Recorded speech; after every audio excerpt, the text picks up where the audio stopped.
It's 5 o'clock. Welcome to the Thursday, December 14th, Nantucket Conservation Meeting. Permit me to confirm that all members who are present can be heard. Members, when I call your name, please respond in the affirmative. Mark Beal, Aye. Seth Engelborg, Aye. Mike Miserelli, Aye. Joe Plandowski,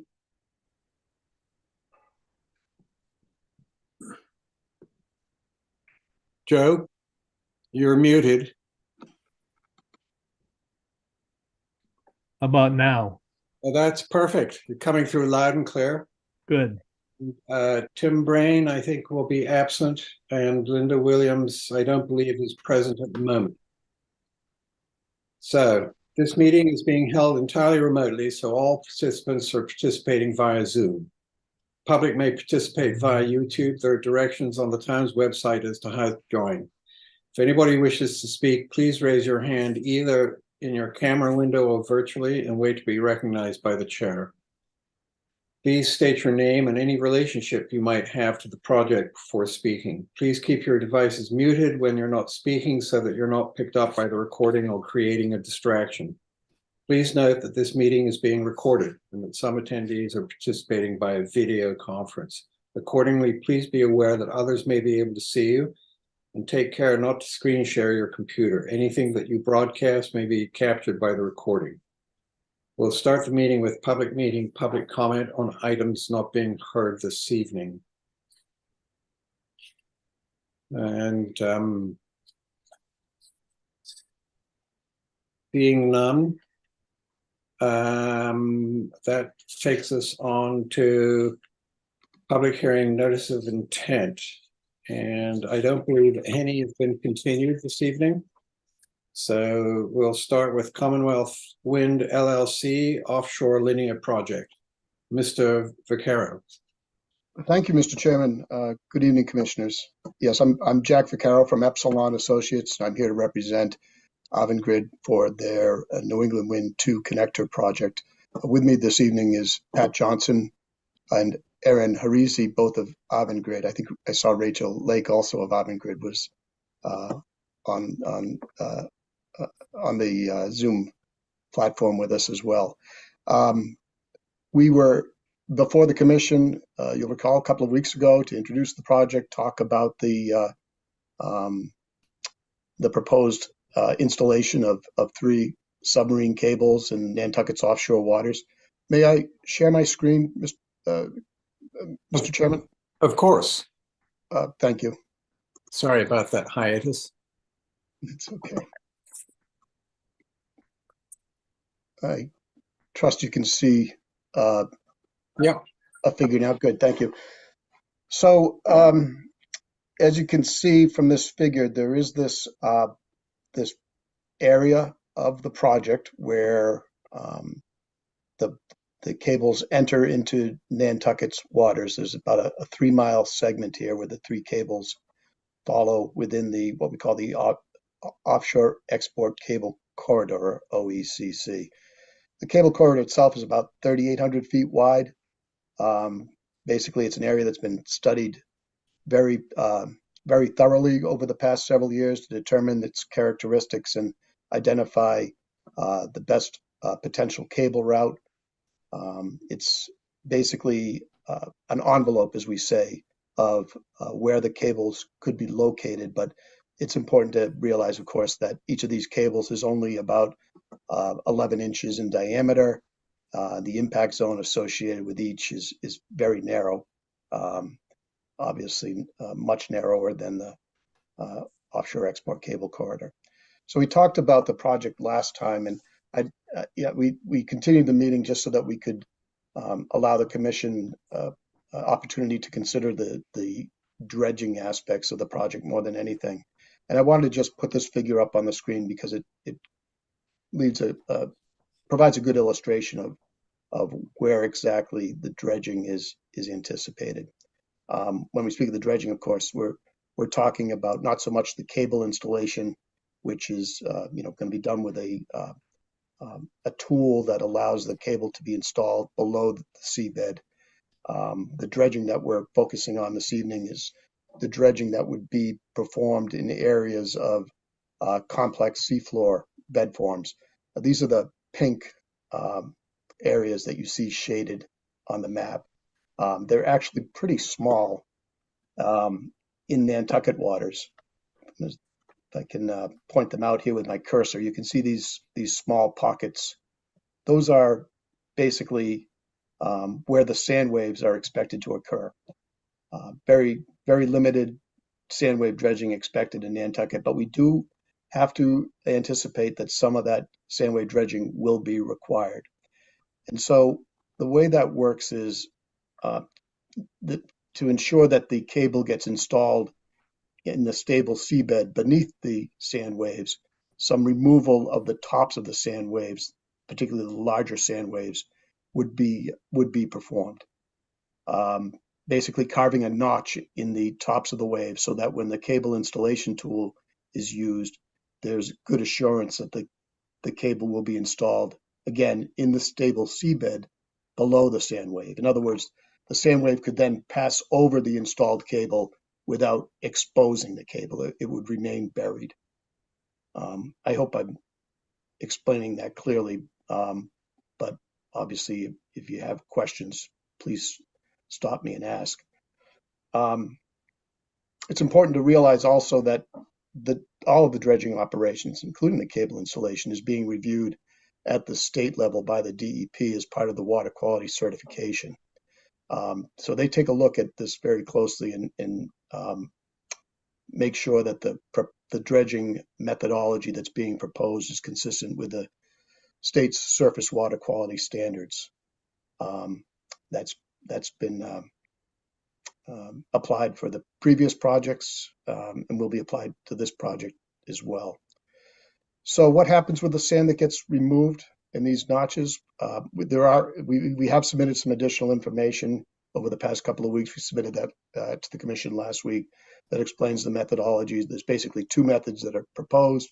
There's either a trailer suction hopper dredge method, which is fairly common for channel maintenance. You've probably seen these dredging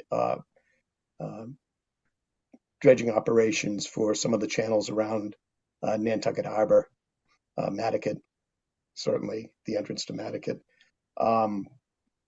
Basically a suction process where the sand is brought back to the surface and collected in a hopper and then discharged at a location nearby where there's sand waves that are already present.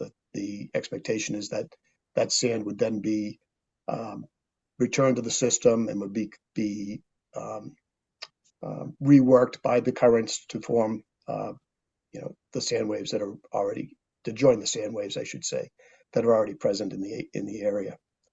So that's one methodology. The other method is the controlled flow excavation. Basically, it's a water jet that's used to liquefy the sand wave so that the cable can drop down through the sand wave and into the sediments. The controlled flow excavation is really used for smaller sand waves, let's say up to like 6.5 feet in height, whereas the hopper dredge would be used for larger sand waves. Hopper dredge could be used obviously for any circumstance, but the controlled flow excavation methodology would only be used for the smaller sand waves. So that's really it. But we've also provided some information that discusses how the project meets all the performance standards. I should stress again that this is a water dependent project. It's been determined thus by the DEP. It also meets the criteria for a limited project, basically recognizing that the nature of the project requires that there be some disturbance to land under the ocean. And so there are special provisions in the regulations that allow for the commission to allow a project regardless of whether or not it meets the performance standards.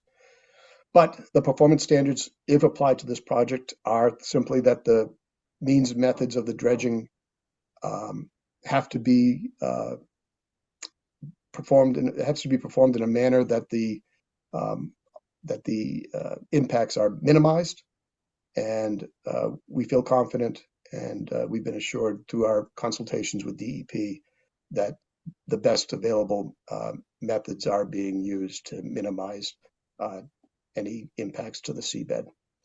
So I think I would like to just stop right at that point and entertain any remaining questions that the commissioners may have. Thank you, Mr. Vaccaro. Will, excellent. So do I see Joe's hand up? I do. Joe. Yeah, just a point of clarification. I think in the presentation, Mr. Vaccaro said it was 3 miles. The report we got says 0.3 miles, which is correct.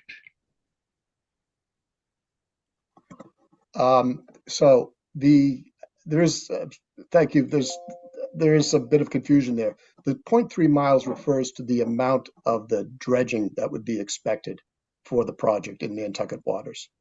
The 3 miles is, and it's less than 3 miles, I believe, but it's the total length of the corridor within Nantucket waters. So is that saying some of it would not be dredged? Yeah, well, yes, most of it would not be dredged. The sand waves are confined to a relatively small area in Nantucket waters. Thank you. You're welcome. Any further questions from Commissioner? And seeing none, any questions from members of the public? And seeing none, Mr. Vaccaro, would you like to close? Yes, please. And Will, do we have everything we need to close? Yes, we do, Ian. Great. So, yes, Mark. So before you make a motion, Mark, I just want to observe that Linda Williams has joined the meeting at approximately 10 minutes past 5. So, and Mark is making the motion to close. And It was actually 5:05, Mr. Chairman. thank you, Linda. Duly noted. And Joe is seconding. So by roll call vote, Mark Beal, Aye. Seth Engelborg, Aye. Mike Mazzarelli, Aye. Joe Pandowski, Aye. Linda Williams, Aye. Ian Golding, aye. And Mr. Vaccaro, I hope your project is up and running as quickly as possible. Thank you very much. Thank you, Mr. Chairman. We feel the same way. Thank you all, and Merry Christmas. Merry Christmas to you and your team too. And before I proceed, I just want to, I was mistaken when I said that there were no continuances. There is, in fact, the Carol W. Dean Revocable Trust at 48 West Myacomet Road is continued until January the 4th, 2024. So on the next item on notices of intent is the Nantucket Island Land Bank, 9 Winoma Way. And I believe Rachel Freeman. Good evening, Rachel. Good evening, Mr. Chair. My name is Rachel Freeman, and I'm representing the Nantucket Islands Land Bank for a notice of intent for a repair, elongation of a set of stairs at 9 Winoma Way in the Tom Nevers area. I have mostly presented this project, and we were waiting on hearing back from Natural Heritage, which we do have our letter. If you would like me to represent, I am happy to do so.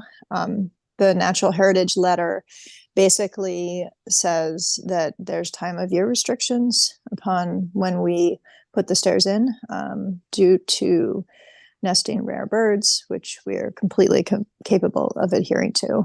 Mr. Chair, would you like me to represent the project? I don't think so, Rachel, unless Okay. there are other commissioners who need their memories refreshed. So, and so seeing none, you obviously would like to close, and so I'll entertain a motion to close. Yes, please. Seconded by Mike. So by roll call vote, Mark Beal, Aye. Seth Engelborg, Aye. Mike Mazzarelli, Aye. Joe Pandowski, Aye. Williams, Aye. Ian Golding, aye. Thank you, Rachel. Thank you very much. Turn up the heat, Rachel. I just came inside. Okay, so that brings us on to Lampoon Nominee Trust at 6 Wesco Place, represented, I believe, by Art Gasparo. Good evening, Art. Hello, Mr. Chairman. Thank you. I'm before you tonight for the second public hearing on this application to relocate the existing structure and make some modifications to the driveway and create an access through an easement area to the land bank property adjacent. I won't go through all of the same things we went through last time. We held this over for a site visit. We staked out the structure and had a site visit with 3 of the commissioners, Ms. Carlson, and so that you all could see, where that sat on the ground to move it, and it's the same plan. I do know that the trustee, Ms. Hunter Zeising, is also here and would like to address the commission. Also available for any further questions or comments. Great. Can you guys hear me okay? Yes, we can. Hi, everyone. Please identify yourself and go right ahead. Yes, my name is Hunter Zeising, and Marcy Zeising, I believe my wife in California is on the call. We're the owners of 6 Wesco Place or Lampoon Trust. Thanks for coming out on Monday, everybody that made it. It meant a lot to my wife and I that you could sort of see the actual property. We're huge fans of the pond. I worked there as a child, and we put a lot of effort in as the neighbors to sort of help preserve and restore the area. And we're actually very excited about Land Bank's plans. Neil, Jess, Land Bank, and all the attorneys have been working overtime to find a solution to both parties.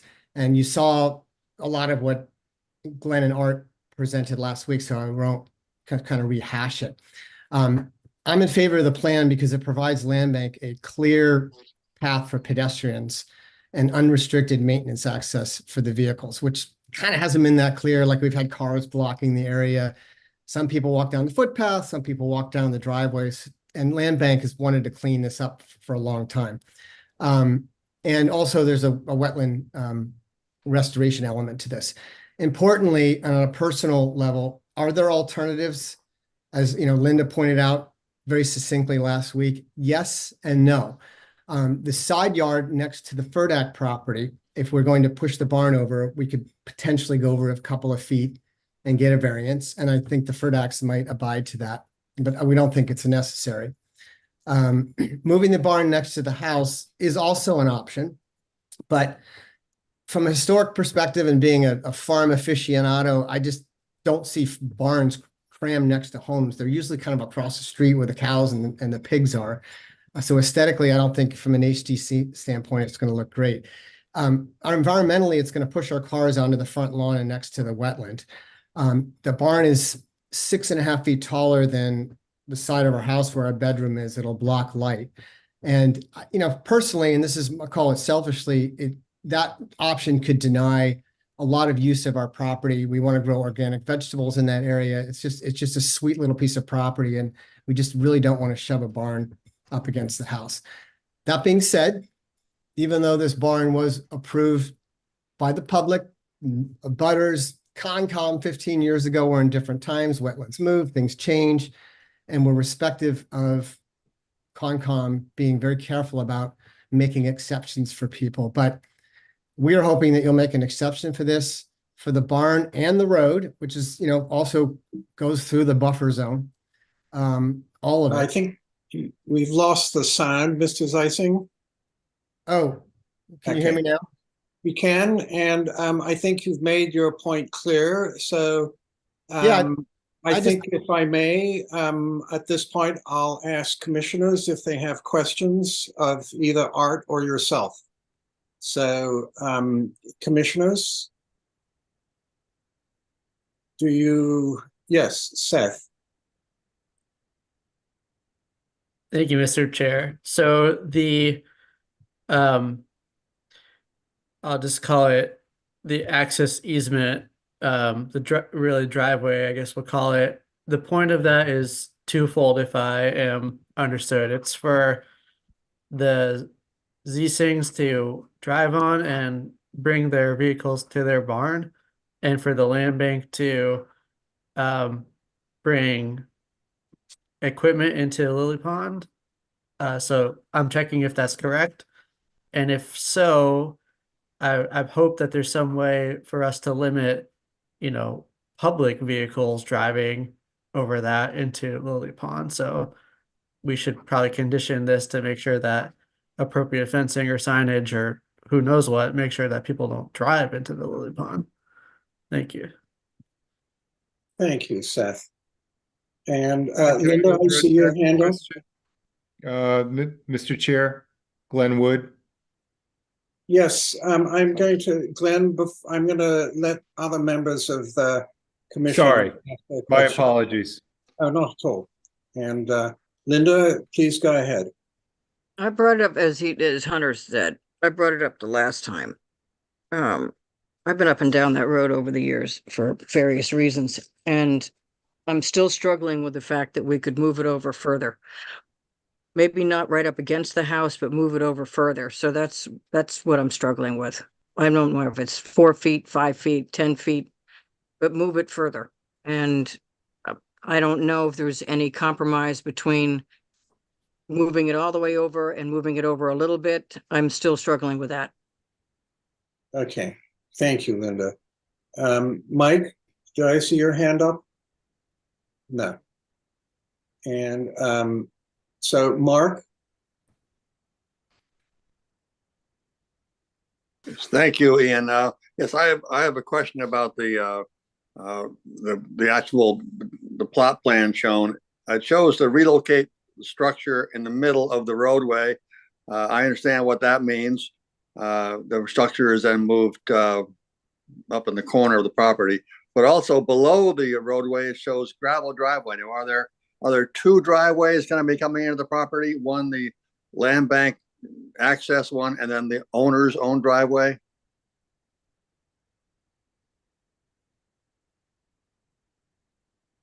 Art, would you care to answer that?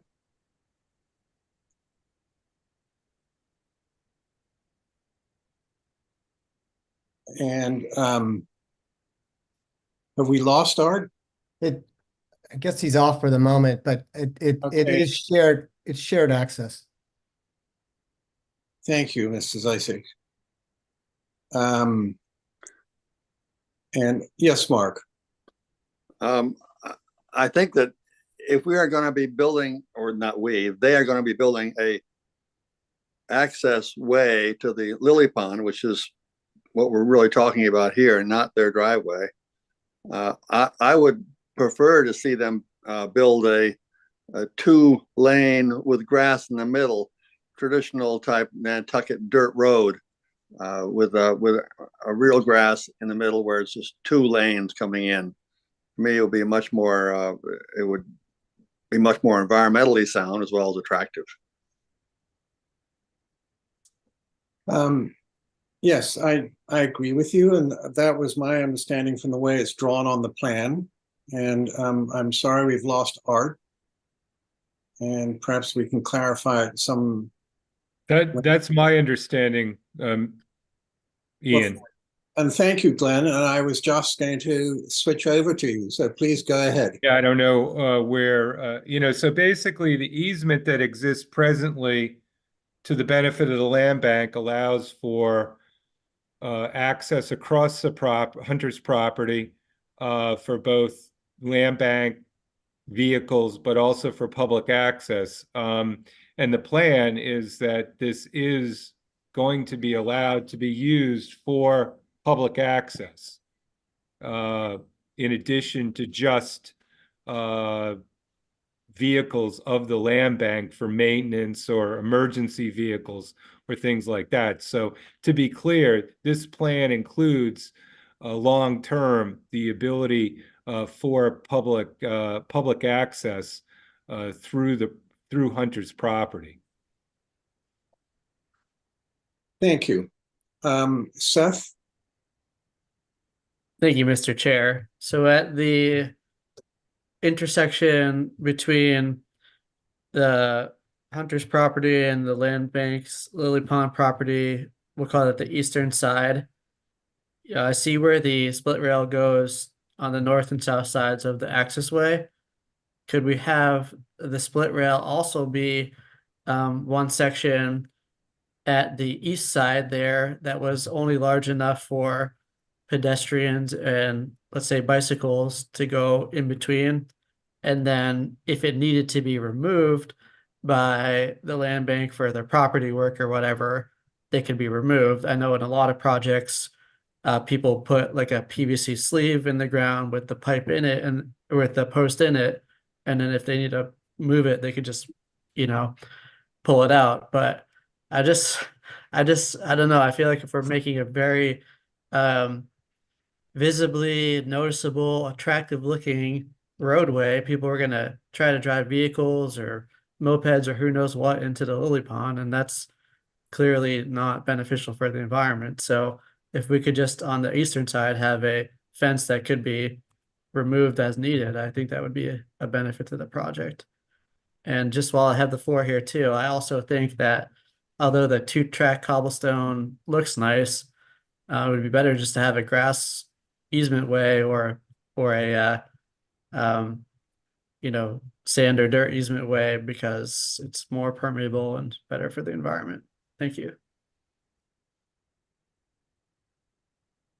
Thank you, Seth. Are there any further questions from commissioners or observations? Yes, Mark. A question to fellow commissioners and maybe Art if he's back on, and that is, they make a concrete stone that has holes in it that people can grow grass through. It looks like it's grass, but it really is an access way that's stable, not just grass and turns to mud if you drive on it when it's wet. I've seen that many a driveway that's little used, and might that be a solution to have it be, again, more environmentally sound and drain properly and more permeable? Through you, Mr. Chair. Yes. We could discuss with the land bank. That product is known as grass pave.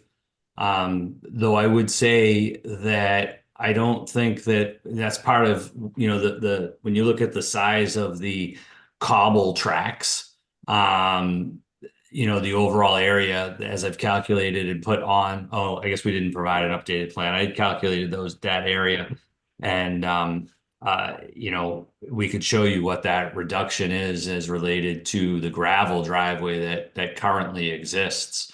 They've got a driveway that goes to that barn right now, that's there. So it is a bit of a modification. I mean, we could look at the grass pave as well. Part of the concern there would be, I think, how does that hold up when it's part of more of a driveway than an occasional parking area. But we could look at it. But I do think that even I think there's a benefit to going to the cobble strips. We've really tried to minimize that impervious area through there already. Thank you, Art. Yes, Mike. Thank you, Mr. Chairman. Yeah, just a follow up on the grass paved products. Some of the grass paved products are quite a disturbance to get them in. There's other that are less disturbance, but cobbles, if they're set and the grass grows on them, could look very unintrusive as well. I'm still a little concerned about, for me, we have a pretty hard line of 25-foot no setback or no disturbance, and there is an alternative in this case. So I'll wait and see what the rest of the commentary is about, but that's still a little troubling for me. Thank you. Thank you, Mike. And if there are no further questions from commissioners, then is that Jim Hagedorn? It is. Would you identify yourself, please, and fire away? My name is Jim Hagedorn. This is Carly Hagedorn. We own 34 Westchester, and we own 3 Wesco Place. We're direct abutters to Hunter, and we're direct abutters to the Nantucket Land Bank. Excuse me. Hunter and his family have been very welcoming neighbors to us. So is the land bank. And as we restored our property, we've worked well with the HDC, Concom, Hunter, and the entire crew at the land bank. And for your information, Carly owns about 1/3 of the lily pond. The land bank has been very generous, providing Carly and I previews of their plans for the lily pond. And we hope to work alongside them as the area is improved. And we are highly supportive of their plans. During these conversations, they briefed us on the need to have access for heavy equipment while the park is being worked on and to maintain the property once the restoration is complete. And we had zero concerns regarding park access across the right-of-way that we are aware crosses Hunter's property. We've known for some time there were issues between Hunter and the land bank. We were surprised and disappointed when these differences turned into a full-blown court battle. We've met with Hunter and Neil Patterson to try and understand what the differences are and try to help our neighbors resolve disagreements in a way that's sympathetic to the community and Carly and I. We love our property and the lily pond. It became clear to us that the land bank intended to develop a proper road across Hunter's property and was considering putting a parking lot in the field behind Hunter's home. We asked Neil and Jesse over to our house, and they accepted for coffee and told them we did not support this plan. We informed it was not what the land bank had told us was going to happen, and we thought that Westchester community would not be open to a parking lot in the park behind Hunter's home. I had thought they would change the plan and go back to the plan they told us about in the beginning. It's my understanding they have not abandoned this plan.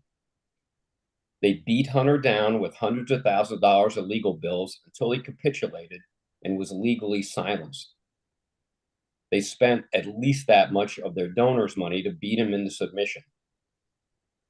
My opinion is this will significantly impact the value of Hunter's property, and if they build a real road into the park and develop a parking lot, it will negatively impact Carly and I and our other neighbors.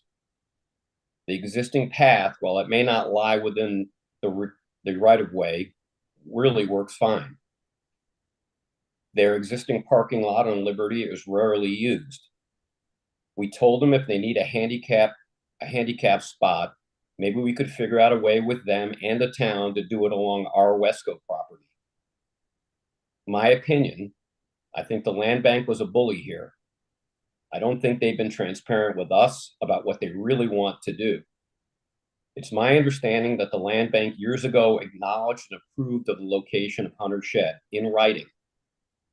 We don't support moving the shed or developing a road and parking lot through the right-of-way into the park, except as a way to get heavy equipment into our side of the lily pond for their restoration and allow the community access to the park through their right-of-way. Thank you for listening. Thank you, Mr. Hagedorn, for your detailed submission. And yes, Mr. Zeising. Yeah, thank you, everybody. I just want to be clear that I support helping Land Bank resolve some of the confusion about entering the property, including access to the lily pond, however, which the way they do it. and I support the NOI. I would like to, if this is not continued, to have the commission accept moving the barn to Plan A and make an exception for the fact that it was approved having a piece of the barn in the 25-foot zone, even though things have changed, as you said, Seth. If that doesn't work, we continue, and I can talk to Rob and Kirsten Furdak if you're insistent on moving the barn away to push it towards the property line, which can be easily done with a variance through the town and the permission of the Furdaks. That's all I have to say. Thank you so much for all your time. Thank you. Yes, so Seth, go ahead, and Linda, please follow after Seth. Seth, go ahead. Thank you. So just to follow up on the access way, I think before we approve any specific plan for material on that access way, we need to know the intent of that access way. And I think the public access for pedestrians is clear, and I think the other potential uses are somewhat unclear. And, you know, I do think things like the grass pave or grasscrete that exists out there are very effective solutions. But that being said, you know, some of them aren't made for heavy equipment. Like grasscrete is made for 40-ton vehicle limits. If we're having 180-ton bulldozers come into Lily Pond for some reason, you know, that's not the material. So, you know, I think we don't have any specifics about what the access way is for.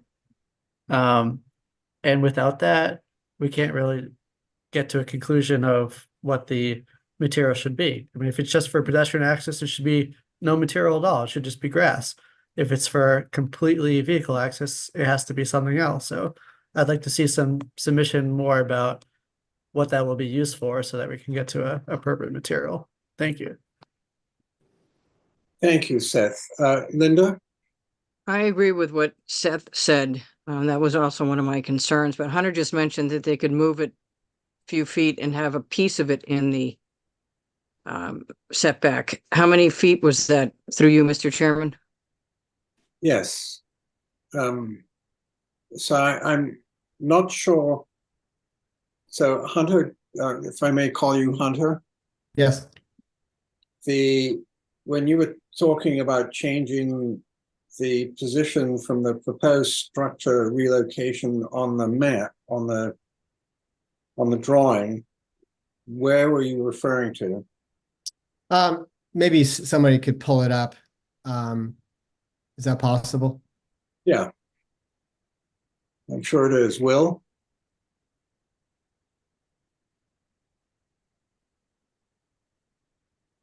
Well, while we're waiting, Mark, do you have a follow-up question?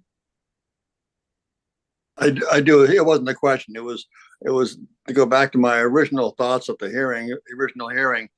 I'm very supportive of a walking path, but I'm leery of a road in there for equipment. A walking path is access for a lawnmower, which is something they do all summer. But I just don't think it's an appropriate spot unless we know a lot more for a road for vehicles. I think it's a small piece of land that's the grassland that's on this accessed by this road, this walkway, and I think it's walked a lot. And I think I'd like to see it stay as walked a lot and not have even occasional vehicles go in there. So I support this access way being, well, I don't want to say constructed if it's going to be just grass, but that to me would be my preference, is not do the road issues, have it be just designated with a split rail fence if need be, and pedestrian access only. Thank you, Mark. So Hunter, you wanted to point out on where you were? Yes. Yeah, so you can see the existing structure, relocate structure. You can see a piece of that corner was approved years ago by your predecessors. they gave us a variance. And one of the reasons we had to move the structure that far is because the previous land bank, of which I have a letter, requested us to move the barn farther from the house so there could be access. So we got that variance, and now we're coming back and saying, please, Linda and Seth, give us the same variance where we're going to encroach the 25-foot buffer. And to answer your question, at the blessings of the FERDAX, if you guys are really insistent on this, I still think it's a wash, but that's my opinion. I don't know the environment. We push the structure over 2 feet, which would get most of it or all of it out of that 25-foot buffer. If we just pushed it a little bit over towards the FERDAX property. You need a variance from the ZBA for that, though. Mr. Chairman, to follow up that comment, if I may, you Yes. probably need a variance from the ZBA for that, but you have soil shape and topography, so they should be able to give you the variance for that. Thank you, Linda. Is- And so I see Dan Bailey has his hand up. Dan, who are you representing in this, please? I represent Hunter and Marcy. Just want to kind of reiterate everything that Hunter has said, as well as what Glenn has said. And, Glenn and I have been working to try and get this resolved for some time. I just want to speak to the setback issue. Right now, the proposed relocation is 5.5 feet from the property line. The setback here is 5 feet, so we could move the barn a half foot closer to the property line without a variance. Anything more than that would require a side yard setback variance. I just wanted to make sure everybody understood what the state of play was on that. Can I ask a question, Seth? Excuse me, who was that? Hunter. Yes, Hunter. This is Seth and Linda, because you Seth in particular, I get it's in the 25, but is it really that meaningful? Aren't we kind of swapping it from one spot to another, or you just guys have to draw a hard line on these setbacks from the wetland? So I don't really think either have to answer. Okay, that's fine. That's fine. Okay. Thank you. You're welcome. Mark? A question for, I guess, the owner, for Hunter, if I may. Could the proposed structure relocating be squared away to match the lot lines and take it the majority out of the buffer zone? It's kitty cornered now, and if you squared it away 5.5 feet along both lines, I think you'd be well out of the buffer. It's pretty close. It's more of a question for Art. And I think we've lost Art. No, I'm here, Mr. Chairman. Sorry, Art. Oh, sorry, that's okay. I'm just standing by. Yeah. There are, through Mr. Chairman, certainly, there may be alternative location to twist, if you will, or what have you. I would not recommend going any closer than 5.5 feet. I wouldn't. I really don't want to lay structures out that are within 6 inches of a setback. You're picking it up, you're moving it. Boundaries could. It's just meant to be a little bit of a buffer. You have a much bigger issue if you have an encroachment to a setback. So that's the only reason it's 5.5 and not 5. It's just really standard practice. You don't want to place a structure exactly on a setback and then have slightly different determinations of boundaries. Property lines are not exactly perfect and always set and determined the same exact location by everybody. So that being said, that's the point there. I think that actually going into the setback and going into the zoning board of appeals for a variance for something like this would be a whole nother matter, if you will. And I won't opine on how I think that would go, but I think that's quite different. So thank you. Follow up, Mr. Chairman. Yes, and then I'm going to recognize your fellow commissioners before recognizing the attorneys representing both sides on this. So, Mark, go ahead. So Arthur didn't address my question. Yes, why couldn't the barn be squared away 5.5 feet all along the entire line. Yes, I'm sorry, through you, Mr. Chairman. I started with that. Yes, it could be spun in any which way you want. So. Thank you. Thank you. You're welcome. So, Seth and then Linda. Seth, would you like to comment? Yes, please. So, our role isn't to tell applicants what to do. It's to apply the performance standards and the waivers that are being requested. So this project cannot meet the performance standards, so needs to ask for a waiver. And the waivers that are applicable are no adverse impact or long-term net benefit. So, or the no adverse impact, no reasonable alternatives. I'm just gonna say that it's on the burden of proof, the onus is on the applicant when requesting one of those waivers to thoroughly show us that there is no reasonable alternative, no adverse impact. Or if it's the long-term net benefit, it's the same thing. It's really your job to show us that those waivers are applicable and reasonable. So that's where I'll end in relation to Hunter's question, but having a structure within the 25-foot setback to a wetland is a clear and documented impact. And that's why our performance standards don't allow that. So it's sort of your responsibility to prove that one of those waivers is reasonable with the submission that you make. Thank you. Thanks, Seth. You answered my question. And is the road treated the same way as the structure or differently? If I may, Mr. Chair. Yes, Seth. Roads are treated differently than structures. Roads would be allowed within 50-foot buffers, but there's still no alterations allowed at all within the 25-foot buffer without a waiver. So where the road is currently laid out without a waiver, it doesn't meet the performance standards. Okay, so thank you, Seth. Linda? I agree with what Seth just said again. He sort of encapsulated some of my concerns, but I also agree with what Mark said, having worked with zoning for the last 40 years. I'm just wondering if that wouldn't make it more palatable and take it more of it out of the 25. But you're planning, through you, Mr. Chairman, to Hunter, you're planning on being able to get a vehicle into this structure, correct?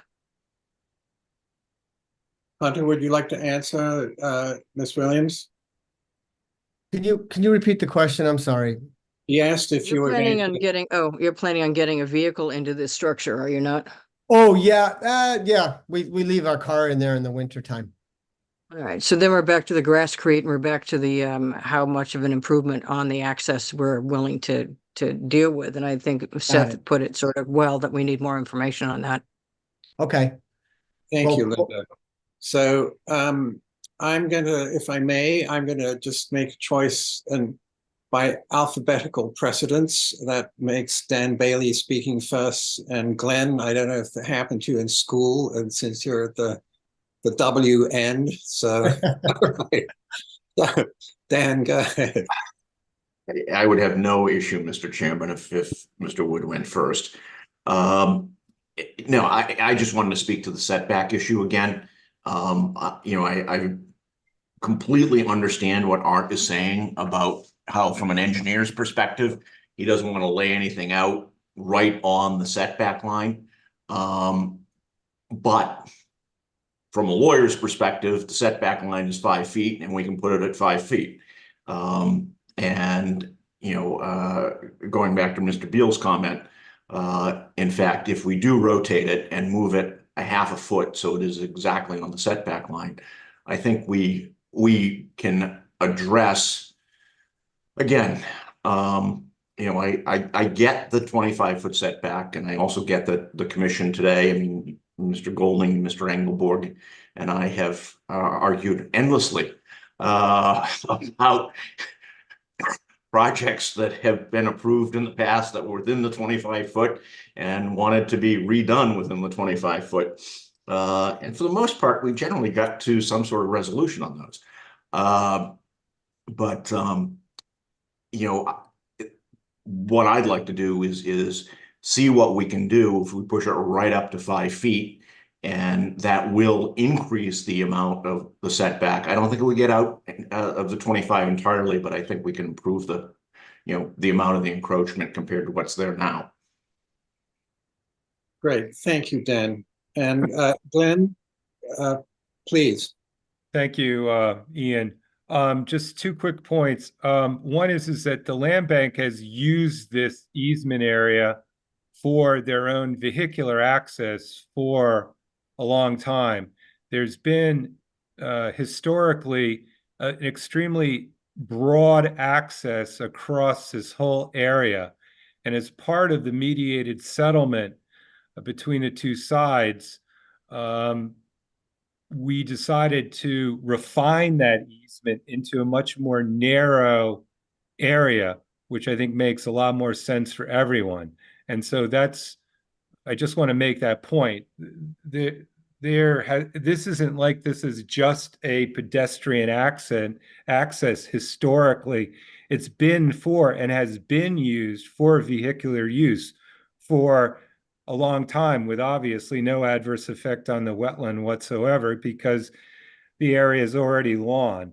And secondly, I do want to comment on the suggestion that the land bank somehow pressured Hunter into this settlement. This was a good faith mediated settlement with a land use attorney as the mediator through multiple sessions. There was no railroading or pressure or litigation.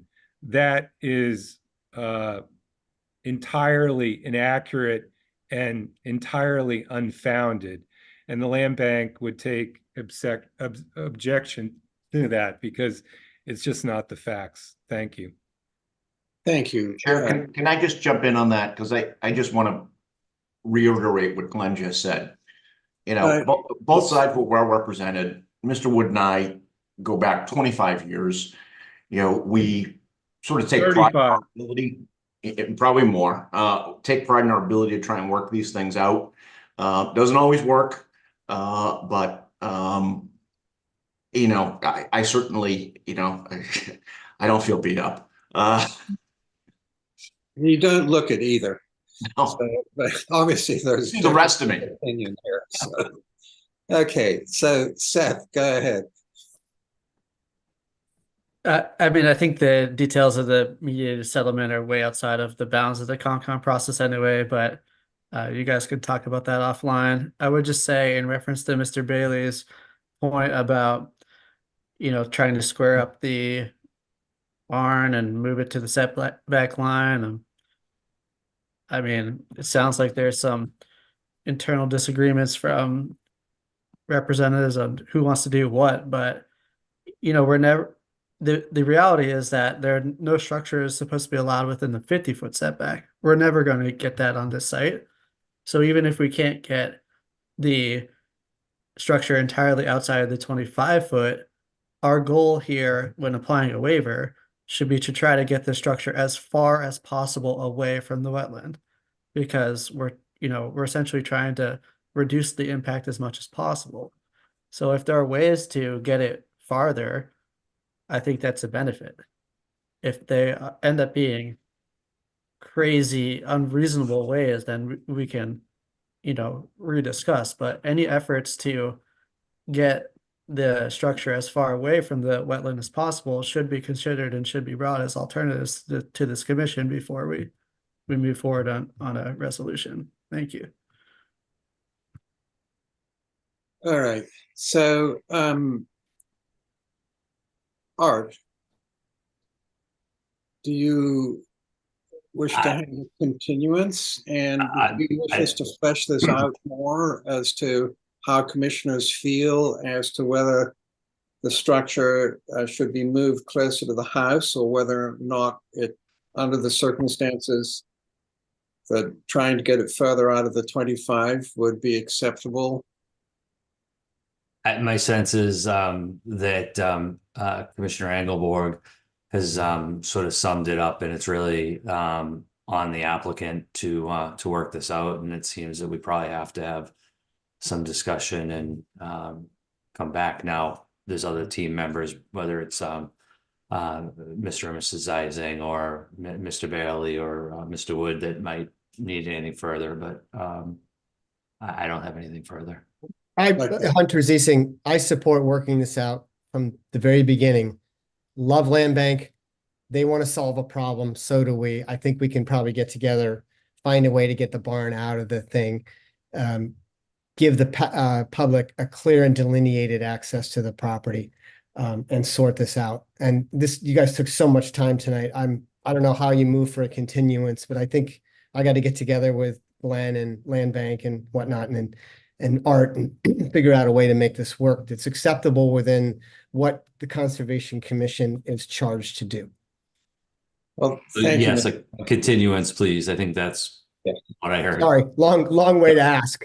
Thank you. I just want to make sure we're on the same page. Thank you. 100%, Art. Until January the 4th, 2024.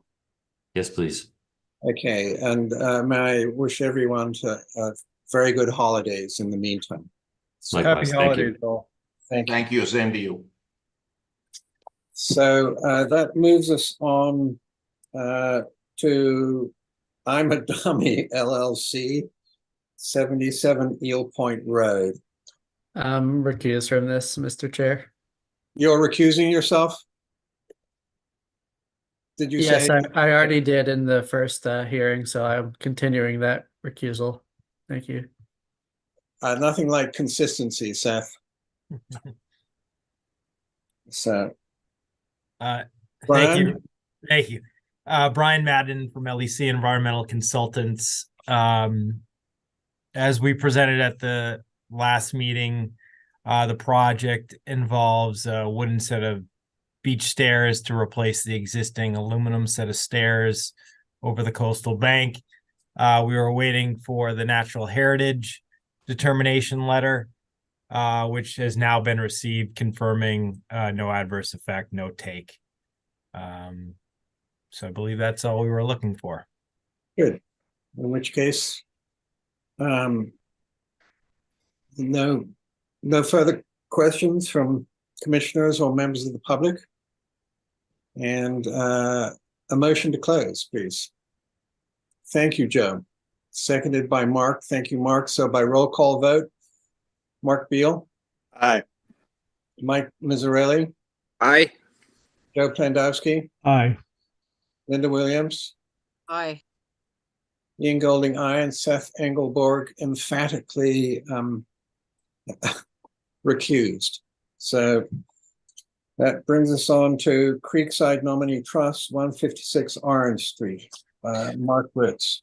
Mr. Chairman, I'll be recused from 156 Orange Street. Thank you, Mike. And Mr. Chairman, I recused the last time because I was questioning a conversation I had with someone, but I heard the presentation. I do not have to recuse. Okay, Linda. Well, welcome back. So, Mark? Good evening, Mark Ritz from Site Design, representing the applicants. We presented this project last week, which had two components. One was an invasive species removal from an existing small pond and wetland, primarily Phragmites and purple loosestrife, clip and drip. The second component that raised more questions and concerns was the installation of an above ground fabricated spa north of the existing residence.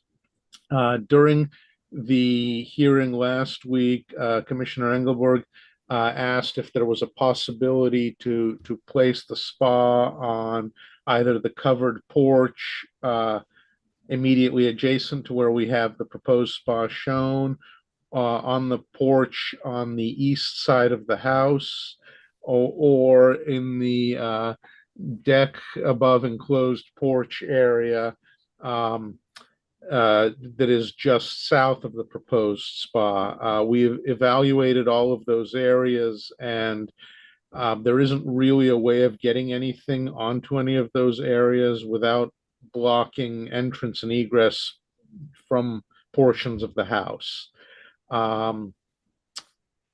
So we also looked at placing the spa on either the east or west side of the house, and we are unable to do so because of setbacks and the on the east, and the utility easement and setbacks on the west side.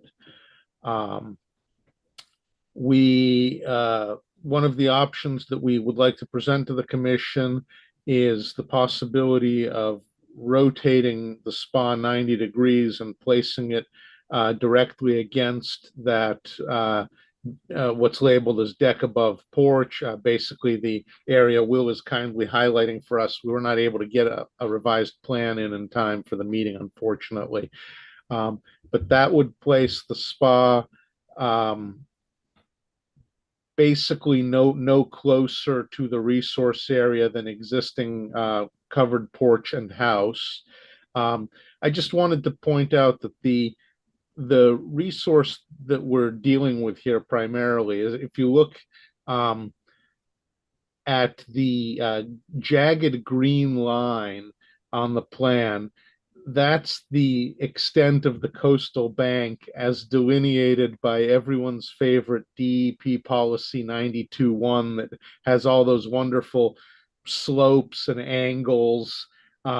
We have a fairly long run on this property before we actually get to the BVW and the creeks down at the bottom. So we're basically dealing with a DEP policy coastal bank. And you can see that on the east side of the property, just because of the topo contours, the bank is considerably lower. And right where we're looking to place our spa, because of, again, basically micro topography, the top of bank creeps up closer to the existing structure. But overall, this coastal bank has been maintained as a lawn area for many years. There's a slope that flattens out, and if you recall, this property has a small pier extending over the BVW at the northern end of the property, and out to the water. And you can see the green dashed and dotted line shows the limit of the actual BVW adjacent to the creeks. So I just wanted to call that out for members of the commission. I'd be happy. Also, I forgot to mention, we submitted a letter on behalf of the applicant this afternoon, which commissioners may or may not have seen. It's from his physician that basically states that the applicant has several health concerns and is in need of basically a therapeutic type spa. So we wanted to make sure that was submitted to the record as part of our filing. But I'll be happy to answer any questions or additional concerns from the commission. Thank you, Mark. Questions from commissioners?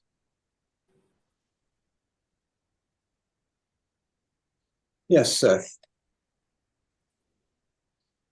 Thank you.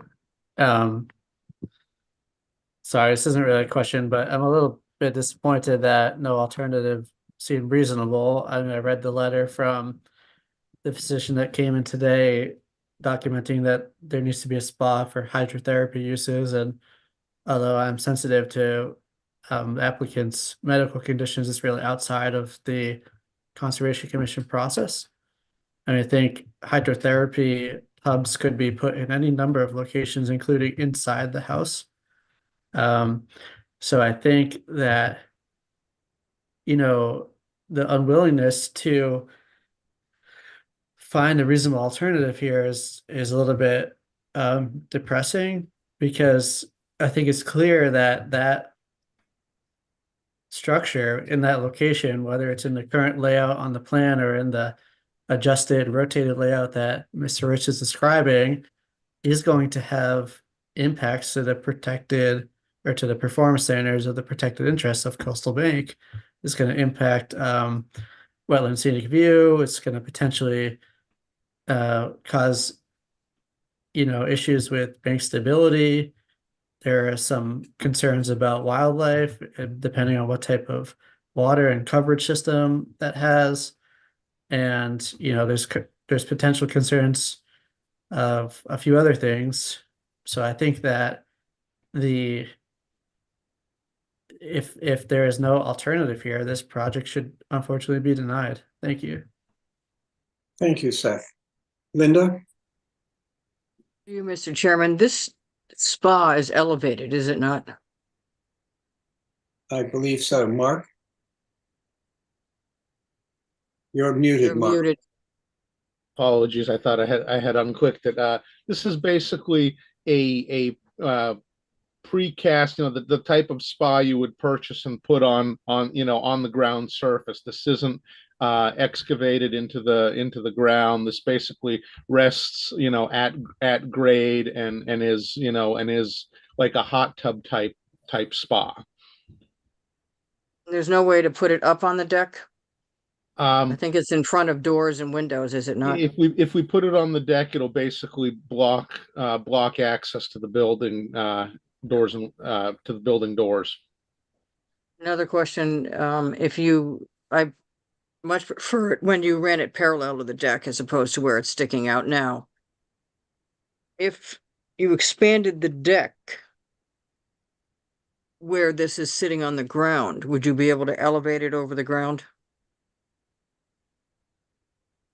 We certainly could do that, but we would have the same, potentially the same concerns from members of the commission that we would be asking for additional structure inside that buffer zone.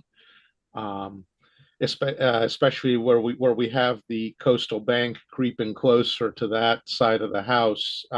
We could certainly construct a small deck extension and have it elevated. That wouldn't be a problem, but we would be dealing with additional deck structure in the buffer. Would it be elevated over the land instead of sitting on the ground? That's my only question. We could certainly do that. Thank you, Linda. Seth? Thank you, Mr. Chair. So just for clarification, our charge here is to attempt to permit projects. And if a project can't meet the performance standards and is trying to apply for a waiver, and we're looking at reasonable alternatives to a project, we don't necessarily need the applicant to prove that they can do the exact same project in a different location. We are able to ask for them to provide a materially similar project on the site. Materially similar in this case could mean any number of things, including a hot tub or spa that was in a smaller size or layout that could be on one of those surfaces and not block access to the doors. So there's no proof to show that a hot tub can't be met in one of those locations of a different size. They're just saying that what's currently on the plan can't be done, and I probably agree with that if you look at the size of it. But it's not our job to make them just put this exact size thing somewhere else. It's also our role to push the applicant to consider alternatives to get a materially similar project on the site. Thank you.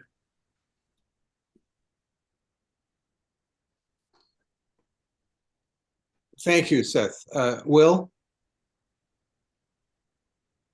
I just have a public comment from YouTube. Burton Balkend is asking if the project is compatible with our coastal resiliency plan implemented by the town.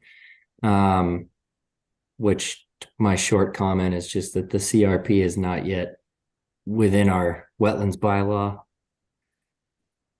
Thank you, Will. Thank you. Do we have any further questions from commissioners? and all members of the public. So, Mark Ritz, Mr. Ritz, since we have Mark Beal, what would you like to do? I think we can probably attempt to come up with a slightly more robust analysis of alternatives, perhaps addressing some of the issues of the concerns of the commission, some of the issues, and we could provide that for the next meeting. So I think we'd like to continue at this point to the next meeting, please. Thank you. So we'll continue until January the 4th, 2024. And great. So that brings us on to Morse at 199 Nantucket Road. David Haynes. Good evening, David. Good evening. How's everybody doing? Anybody started? This is a project at 199 Nantucket Road, and it involves the removal of a set of stairs on one side of the house and building basically the same set of stairs on the opposite side. The architectural drawings do show that. The site plan actually doesn't show it very well. It shows the existing stairs, and they will be removed, and then a new set of stairs will be constructed over on the other side, adjacent to the driveway. It's basically all the same size. It's about 200 square feet of alteration or disturbance, temporary disturbance. This was all permitted about 10 years ago for the construction. There's a whole patio terrace with a hot tub out there. I'm sorry, I'm getting ahead of myself. The resource areas, there's a bordering vegetated wetland offsite that we reviewed the previous flagging and found it to still be accurate. And we are outside of 50, all work is outside of 50 feet from that. Some of it is outside of 100, but the 100-year flood elevation for this property comes up to well into the property, and this is all in the floodplain. So we did file a notice of intent for the work in the floodplain and in the buffer zone to a bordering vegetated wetland, but outside of 50. The deck is a wooden. It is up off the ground a little bit, but still is pervious underneath. There will be no new impervious surface added. It will continue to be raised. The structure to be removed will be removed, and the structure to be built will be built on the other side of the house. Fairly simple and straightforward. With that, if you have any questions, I'd be happy to answer them. Thank you, David. Any questions from commissioners? Any questions from members of the public? Would you like to close, David? It'd be great. I'd be happy to. Good. Will, give us the thumbs up. We have everything we need. Okay. And so Mark Beal, and seconded by Joe Pandowski. So by roll call vote, Mark Beal. Aye. Seth Engelborg. Aye. Mike Mazzarelli. Aye. Joe Pandowski. Aye. Linda Williams. Aye. Ian Golding. Aye. So David, enjoy your holiday. You as well. Thank you. Good night. Good night. So that brings us on to Howard Living Trust, 13A Willard Street. I have to recuse from this one, Mr. Chairman. There are 3 structures on this one lot. They're condoed, and I've worked on 1 or 2 of them. Okay, thank you, Linda. Brian? Thank you. For the record, Brian Madden from LEC Environmental Consultants. So the proposed project involves the raise and rebuild of this existing dwelling, 13A, you see here.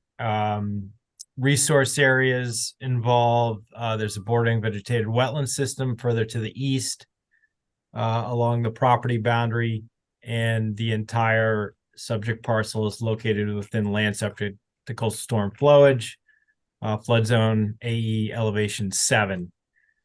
So the reconstructed dwelling is proposed to be situated on a shallow crawl space slab with flood vents in accordance with state, local, and federal requirements and building codes. The top of the foundation will be at elevation 8, first floor at 9.2.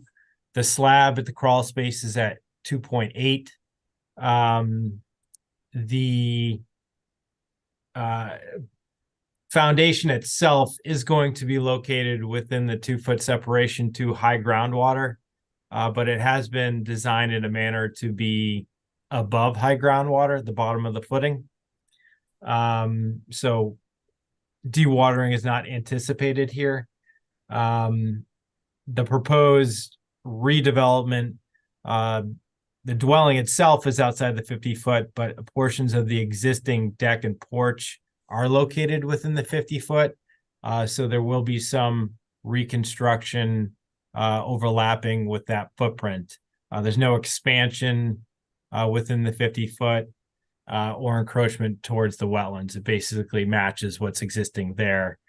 The deck itself is going to be elevated on sonotubes, with no permanent foundation, perimeter foundation to it. So floodwaters will be able to flow freely underneath it as well. There's no work within the 25-foot buffer zone, less than 50% between the 25 and 50 foot are being altered. We have requested a waiver for the groundwater separation and the deck reconstruction in the 50-foot, filing for the no adverse effect. The project as designed, the elevated dwelling will protect the flood zone interests for flood control and storm damage prevention with the elevated structure. And with that, I'll turn over to questions. Thank you, Brian. Questions from commissioners? Yes, Seth. Thank you. So for the porch, it looks like the furthest it is from the 50-foot buffer is 3 feet. It's proposed to be at 47 feet. And some of that is actually less as the contour of the wetland is sloped there. So I was wondering if that, what seemingly to me is a small area, could be cantilevered while the rest of the deck is, supported, so that we could reduce some of the posts in the 50-foot buffer. Thank you. Through the chair, a good question. That certainly did cross my mind, and what the feasibility of that is. I believe it could happen if that would be the commission's prerogative. Will, do you mind just putting up the plans quickly, just so I can talk through that a little bit?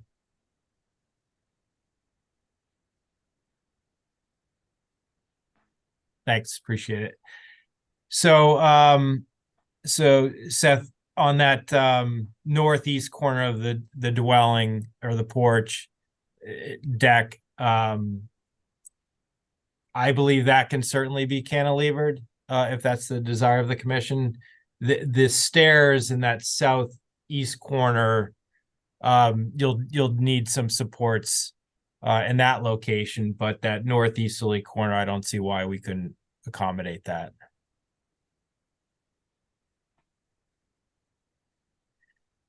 And also just to mention that, as I stated in the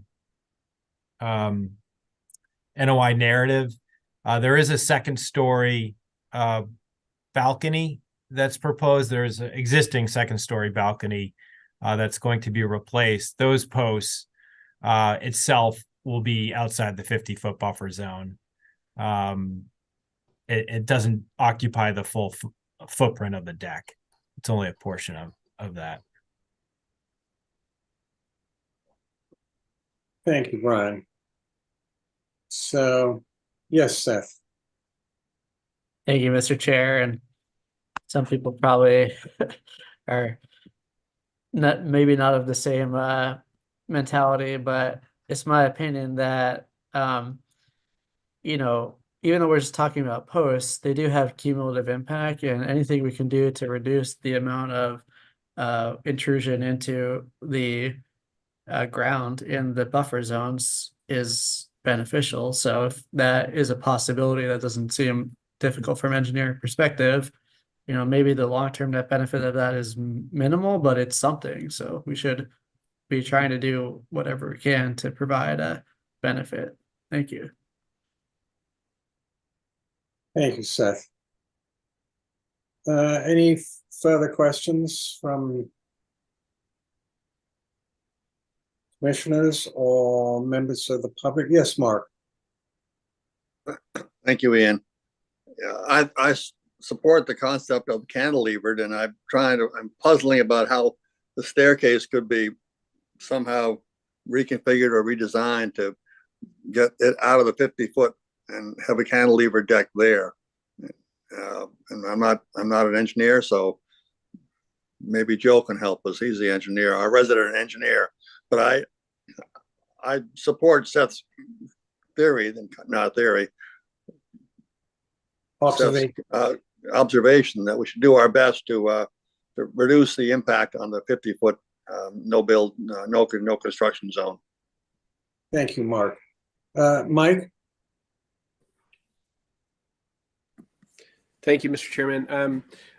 I think it's reasonable to get the northeast corner cantilevered.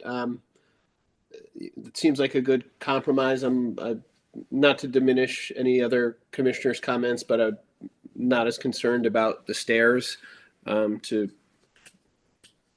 show that they're doing some compromise or helping us out with getting out of the 50-foot no build. Thank you. Thank you. Any further questions? So, Brian, what would you like to do? I think I'd like to close, and just to clarify, the comments have been made. So we would be committing to cantilevering the deck in the northeasterly portion of the deck footprint, but retaining what may just be 2 posts associated with the stairs within the 50-foot. I mean, if that's amenable to the commission, I'd like to close. Is that amenable to, does that address your concerns, Seth and Mark, that there would be only 2 posts within the 50? Can you put It's going to be hard plan? to do. Sorry? Can you put the plan back up, Will? Yeah.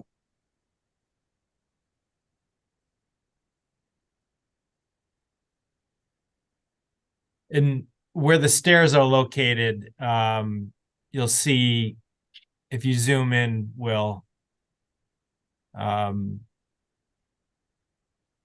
So this is also where there's a reduction in the square footage or moving away from the wetlands. It's, a minimal reduction, but we are pulling back in this location.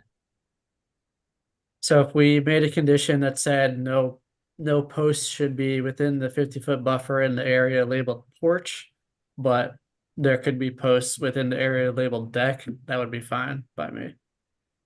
Okay. Mark? Yes. Yes, that works. Great. All right. Do we have everything we need to close, Will?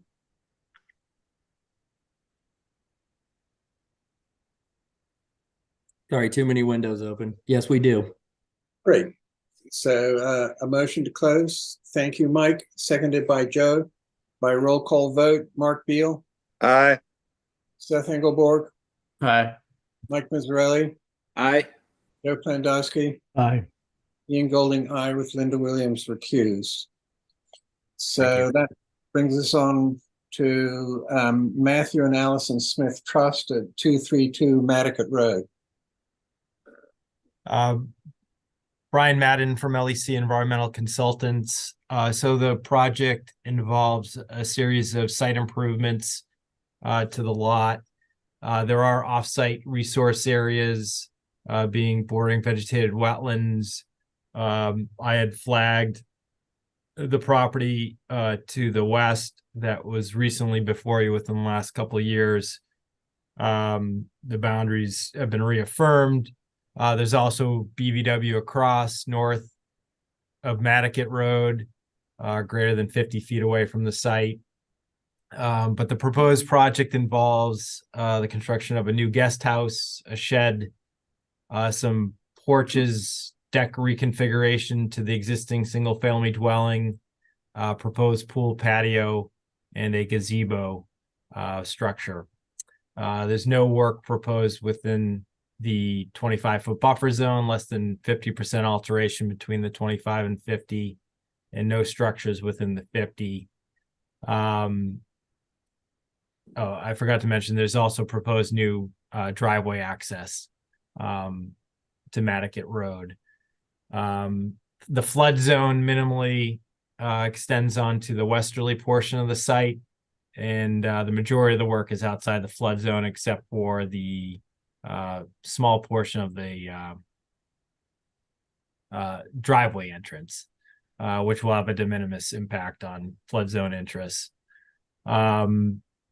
Otherwise, all structures are outside the 50-foot buffer zone.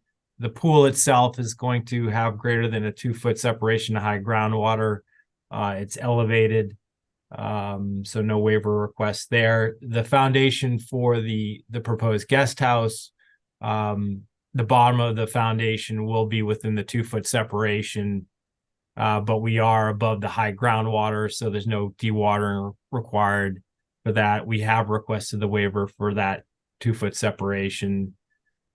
We are proposing a series of subsurface infiltration systems to collect roof runoff. And with that, I'll turn it over to questions. Thank you, Brian. Questions from commissioners?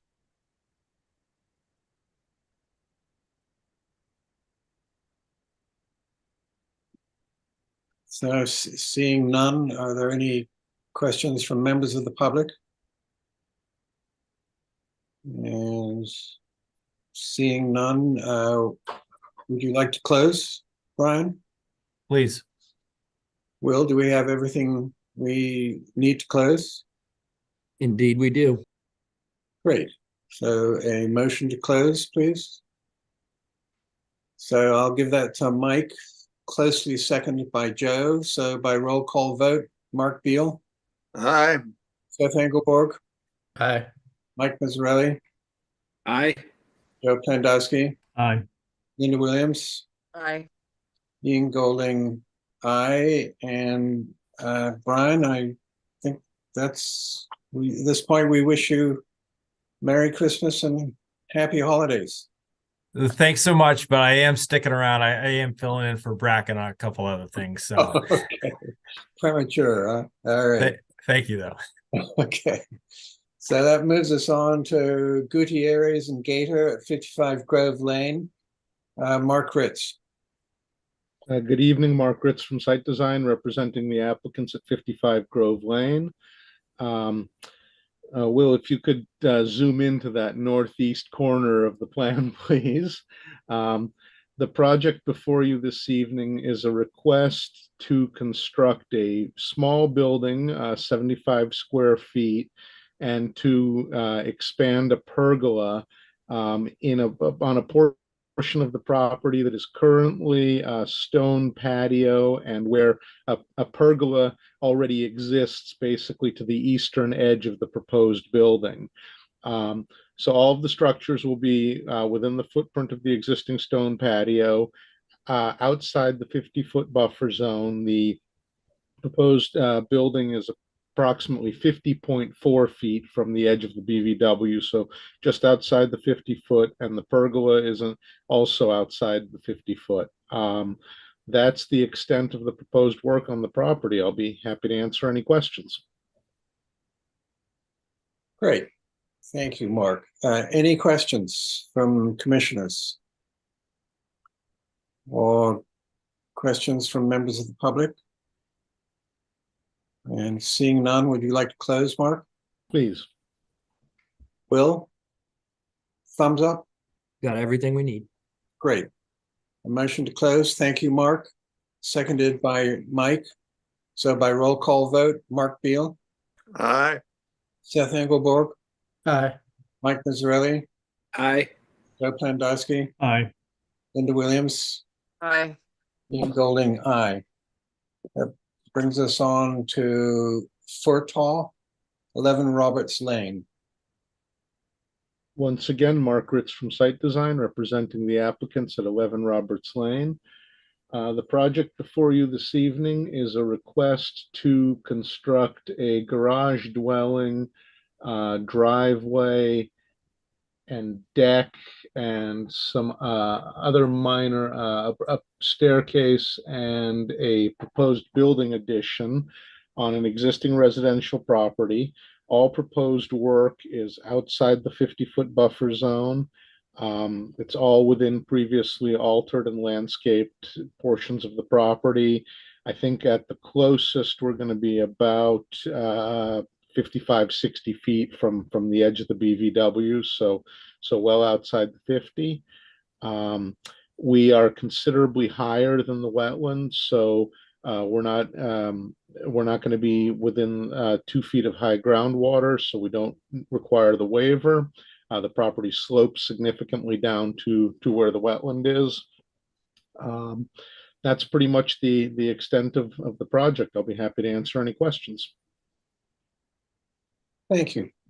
Any questions from commissioners? Or members of the public? And seeing none, would you like to close, Mark? Please. Will, do we have everything we need to close? Yes, we do. A motion to close. Thank you, Joe. Seconded by Mike by roll call vote. Mark Beal, Aye. Seth Engelborg, Aye. Mike Mazzarelli, Aye. Joe Plandowski, Aye.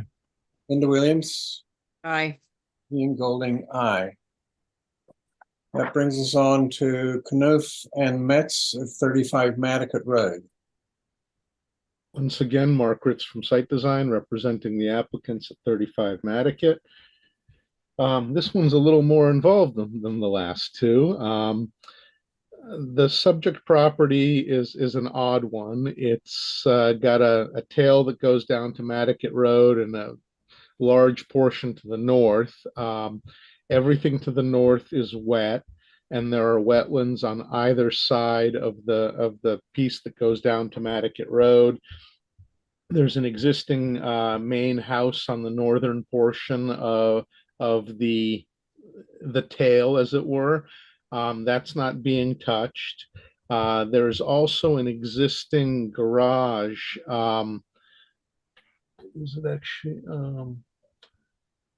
I'm wondering if looks like Dan may have turned it off on the plan, or I'm just am I misreading this myself? There is an existing garage currently, which is partially within the 50 foot within the 50-foot buffer zone. Oh, I'm sorry, it is shown there. It's under our current pool. I was struggling with my own plans here. Too many items on the list.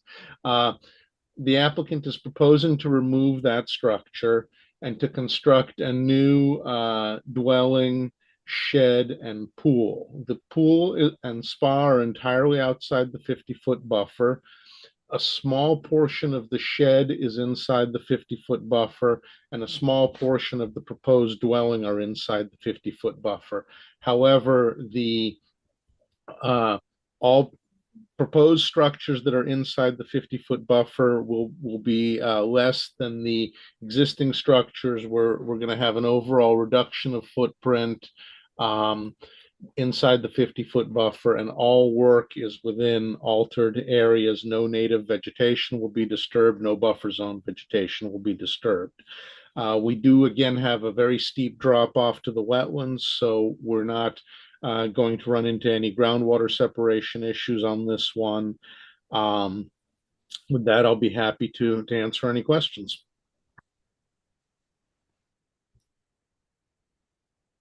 So, questions from commissioners?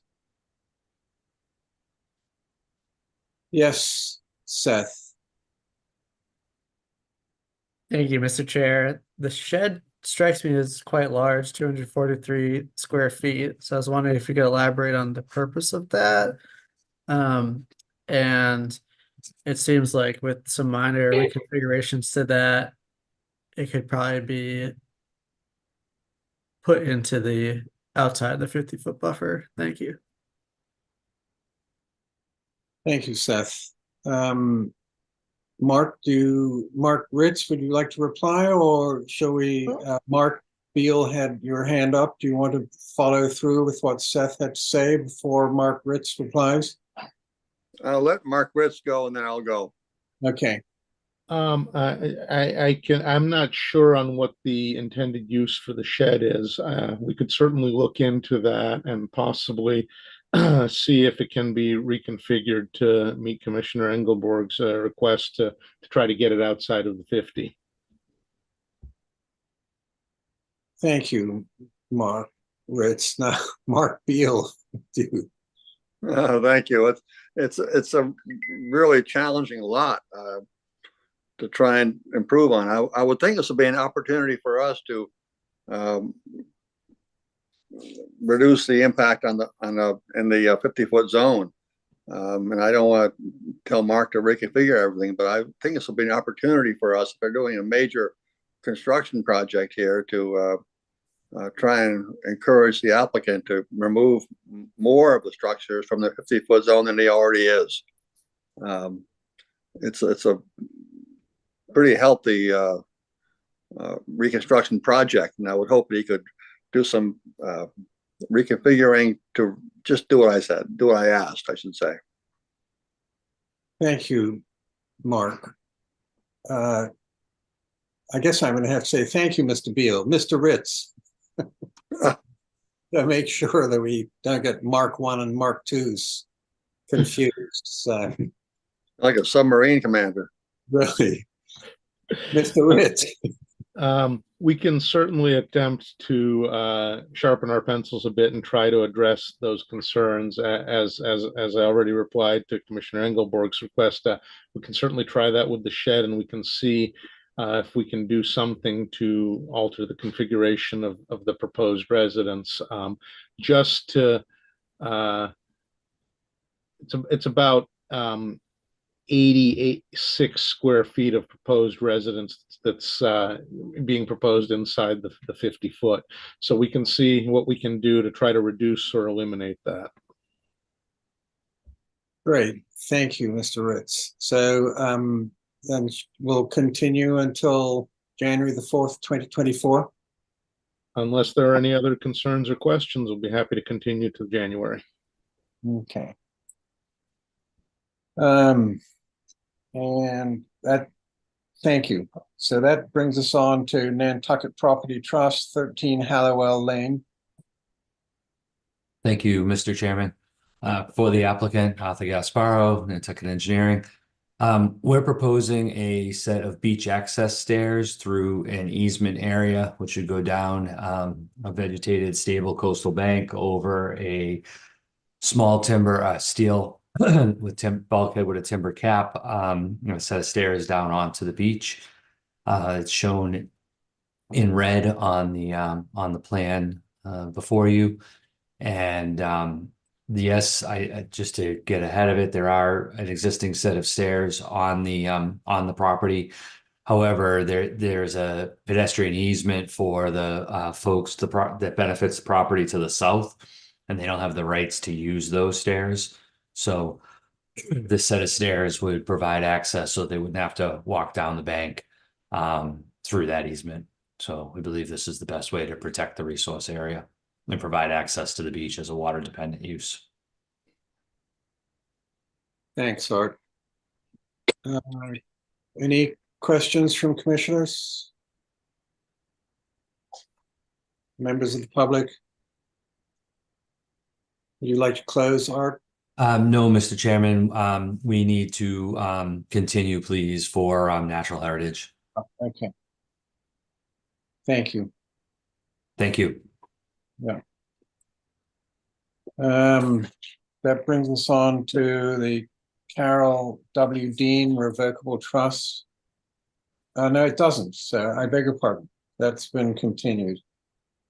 So that brings us on to amended orders of conditions. Skeffington Silva, 14 Harbor View. Excuse me, 14 Harbor View Way.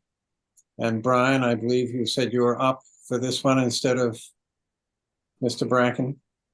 Yes, I pinching in have for to this one. recuse. Hang on a second, Brian. I have to recuse from this one. It's my project. Okay, Linda.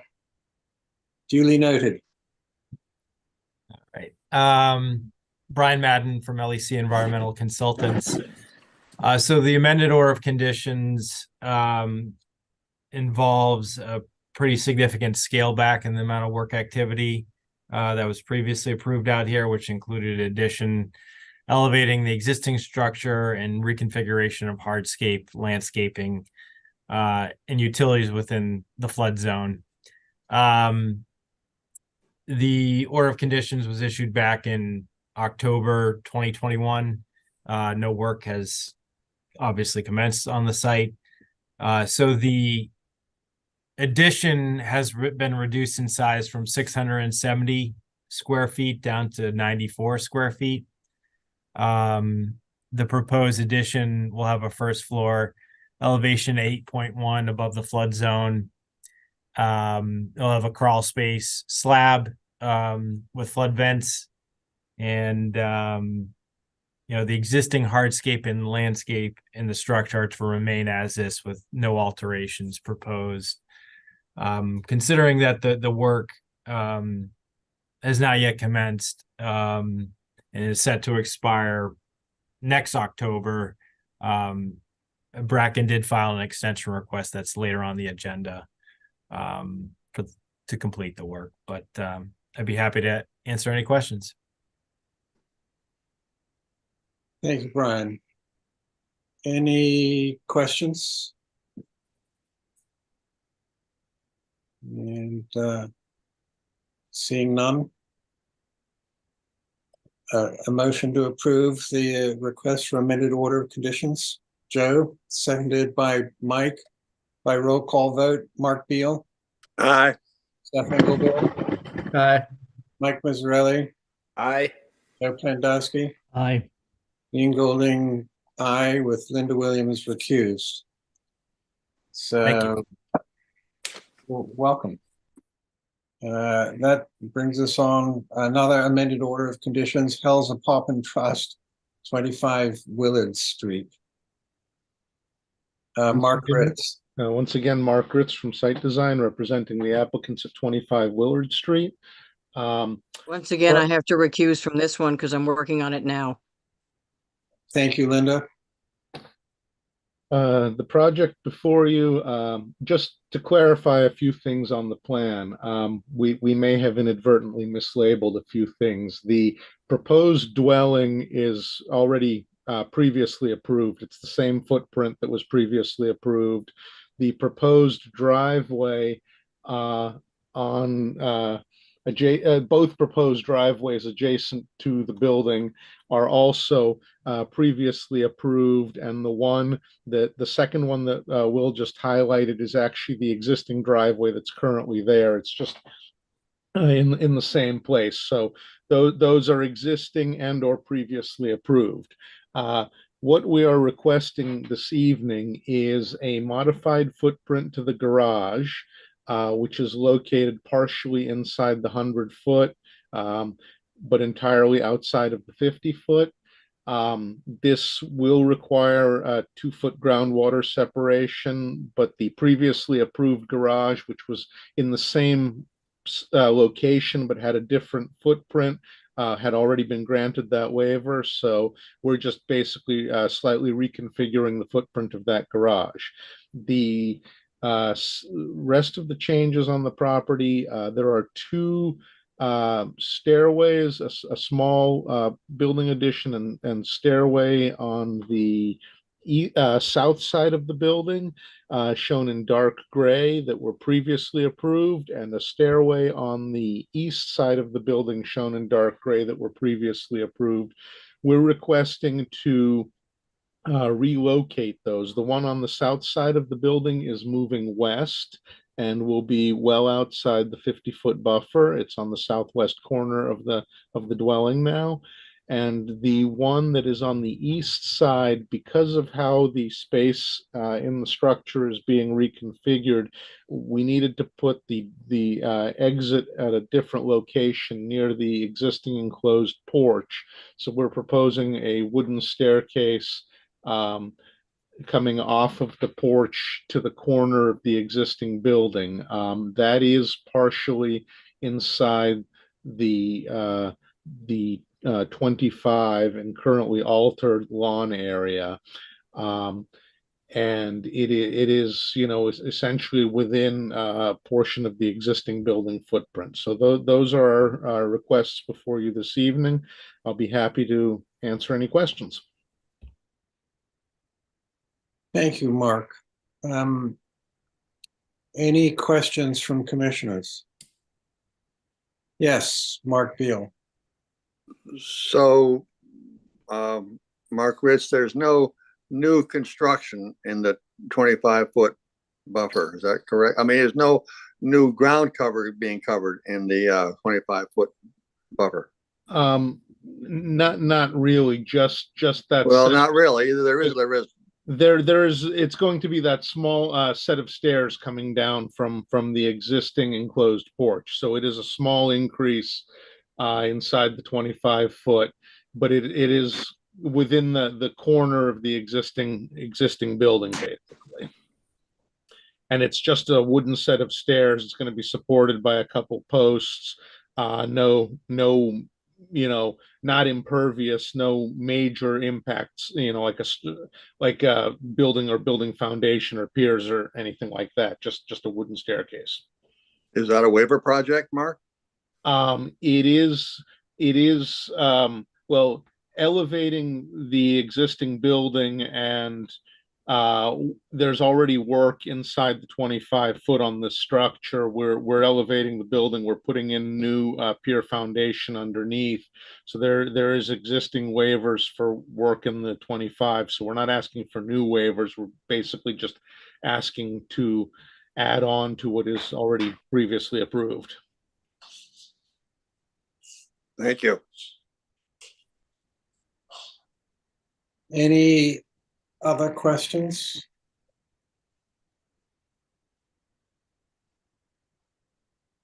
So, seeing none, a motion to approve this amended order of condition request?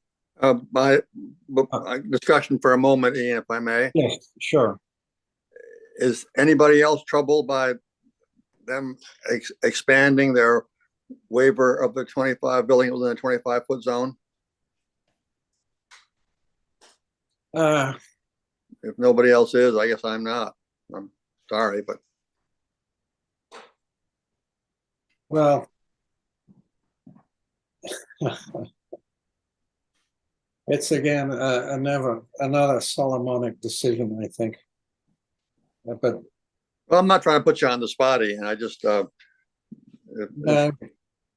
it's under the circumstances. All right, I'm good. I'm good. We'll move on here. Okay. So, Mike, did you make a motion to approve this amended order of conditions? Okay, excellent. And for a second, Joe Plandowski, a second. Mark Beal? I'm going to vote no. Okay. Seth Engelborg, Aye. Mike Mazzarelli, Aye. Joe Plandowski, Aye. Ian Golding, aye, with Mark Beal voting no and Linda William recused. Thank you. Thank you, Mark Ritz. Happy holidays. To you as well. Thank you. That brings us on to requests for determinations of applicability, and we have one, Conway 62 Arkansas Avenue. Thank you very much. Brian Madden from LEC Environmental Consultants, representing the applicant. The proposed project involves a septic upgrade. There's bordering vegetated wetlands to the east, to the southeast, associated with Goose Cove Pond that I had flagged. The septic system has been sited as far away from the BVW as possible. It's located outside of the flood zone associated with Goose Cove Pond. There's a number of individual septic systems throughout this area that limit the ability to site any systems. But the existing footprint, the existing system itself is under the existing paved parking area. Relocating it further to the north moves you up to a higher topographic point to maximize the groundwater separation. The system that is being proposed is an IA system, so it's a significant upgrade over the existing system. And it has received Board of Health approval. And with that, I'll turn over to questions. Any questions from commissioners? And seeing none, what is the staff recommendation? It would be a -3 that it takes place within the buffer zone, but will not alter the area. And then with the added benefit of the IA upgrade. Great. So a motion to approve. Mark Beal, seconded by Joe Plandowski. By roll call vote, Mark Beal. Aye. Seth Engelborg. Sorry, I don't think that's the right motion again. So Okay. I think we need the -3. But are we asking for the confirmation of the resource areas here too, or? Well, that's a given, isn't it? The -3 confirms that it's within the buffer zone. So it's Right. the answer to both questions. Okay.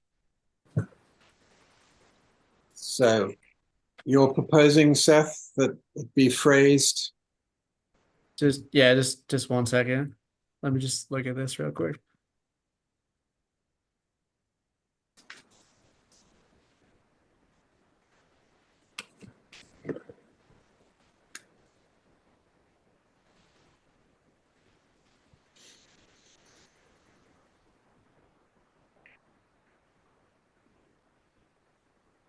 So we need a positive motion, right?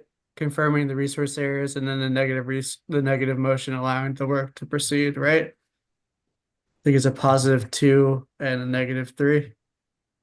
Because they checked the box for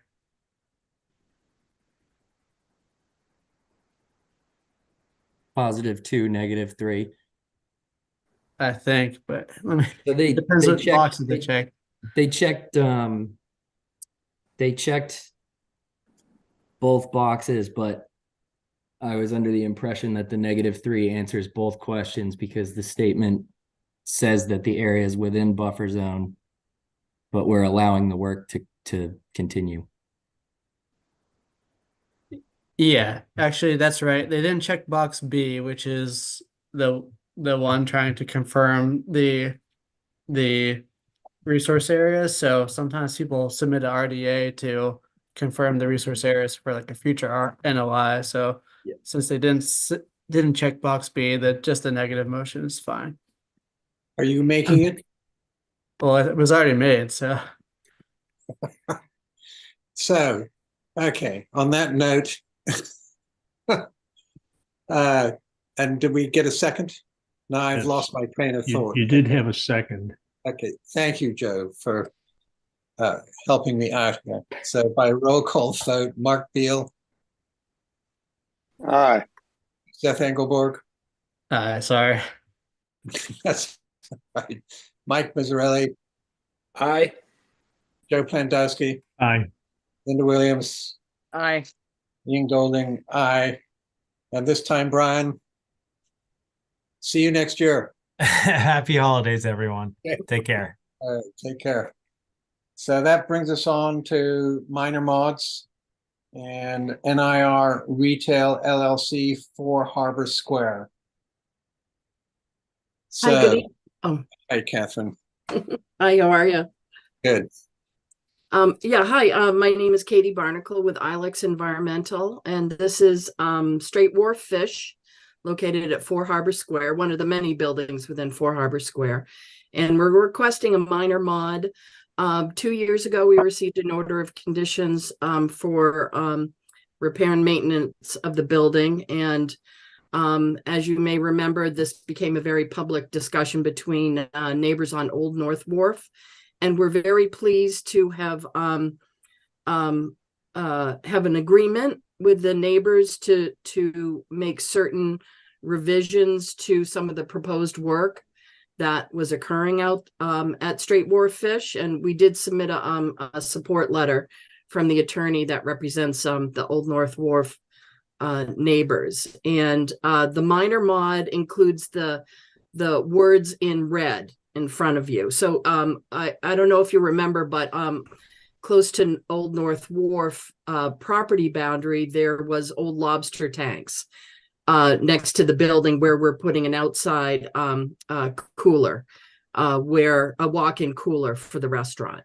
And we also had constructed an HVAC, kind of a deck on top of where the cooler was going to be. And that was one of the issues that the neighbors had. So that's going to be taken down. That's one of the proposals, to remove the equipment platform, but only have the cooler in this location, and also have some of the gravel pave materials there to make it easier to access that cooler. Also, the HVAC equipment will be put on the roof away from the neighbors.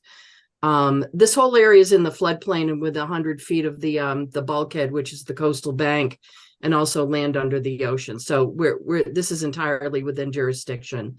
Also, where there's an overhang, where the deck is close to the water, we're going to have acoustic panels to reduce some of the sound coming from the restaurant. And also there's just a small railing and gate that will allow people to come and go through that area. So we're filing the minor mod for the existing order of conditions that was issued 2 years ago. And we are requesting approval of the minor modification. Great. Thank you for your presentation. We're very pleased with how things are going. So. Yeah. And so any questions from commissioners? And seeing none, a motion to approve this minor mod. Mike, thank you. Joe, seconded. By roll call vote, Mark Beal. Aye. Seth Engelborg. Aye. Mike Mazzarelli. Aye. Joe Plandowski. Aye. Linda Williams. Aye. Ian Golding, aye. So Wonderful. I look forward to eating there when it's completed. Me too. I'll meet you there.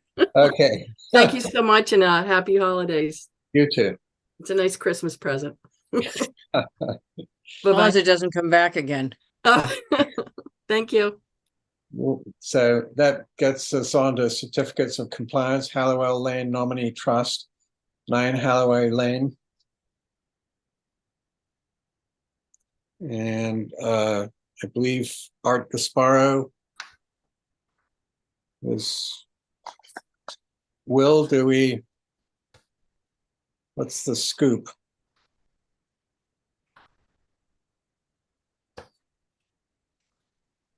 If only I could unmute myself. All right. So this is a COC for this timber growing here. Everything was as it's supposed to be. I wanted to check for continuing conditions, but this has not many conditions on it whatsoever. It's from 2020. So there's no continuing conditions on this or anything, but everything is as it appears on the plan and completed satisfactorily. Great. Motion to approve.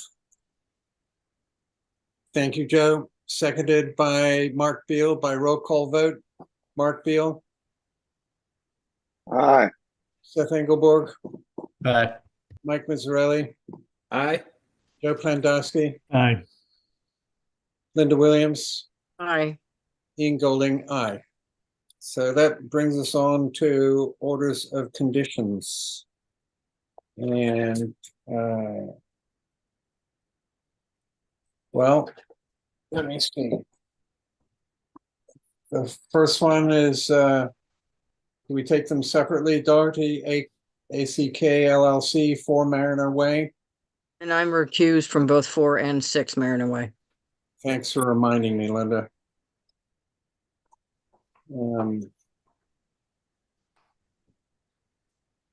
Sorry, guys, I'm navigating a whole bunch of screens right now. You're not the only one. I know. All too familiar. Thank you. So, yeah. All right, so I think we're here. Where are we on what you sent out to us? I don't I'm see gonna it. I'm gonna share these. I don't know if they ended up becoming a Okay. part of the pack somehow. I don't think they are in the pack. They should be on the website, but I don't think they're in the PDF that got emailed out. I was just looking through myself, but so I'm sharing my screen now. But we have the updated plan of record, etc. Installation of a pool elevated above grade, and then we've added our pool conditions, including that the pool draining shall be pumped by truck and disposed of properly at the sewage treatment facility. So if there's anything else we want to add to these.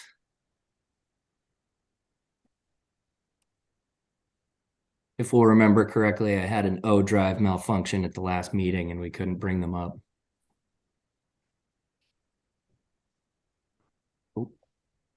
No, And I see Seth, Ian. Okay, thank you. Now I see him as well. Thank you. Thank you, Mr. Chair. We had a discussion related to predictive storm maintenance. So there was a discussion that if there was going to be a significant storm, that the pools would be proactively drained. I guess we'll have to define what significant storm means and the timeline for draining proactively if we want that added, but that was part of the discussion at the hearing. Well, that's a tough one.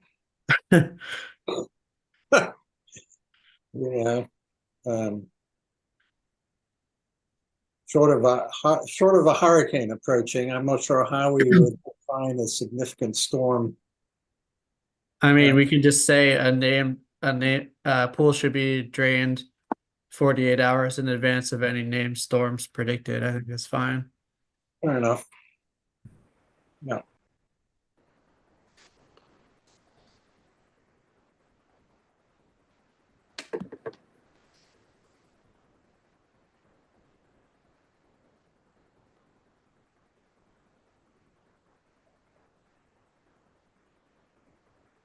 Well, thank you for reminding us. So if there's no further addition, a motion to approve as amended. I had a question. Yes, sir. Joe, go ahead. Will, can we see 23? Whoop. Sorry about that. No, I can't. Oh, there we go. I Yeah. opened up number 6 by mistake. 23 is here. The applicant shall provide the contact information for the company maintaining the pool. The pool company shall provide 48-hour notice of any draining to the commission with a plan showing where the pool shall be drained to. Yeah, my question between 23 and 24 is 23 says it's going to be drained someplace, I assume on the property. 24 says it's going into a truck. It's not going into the property of under any condition.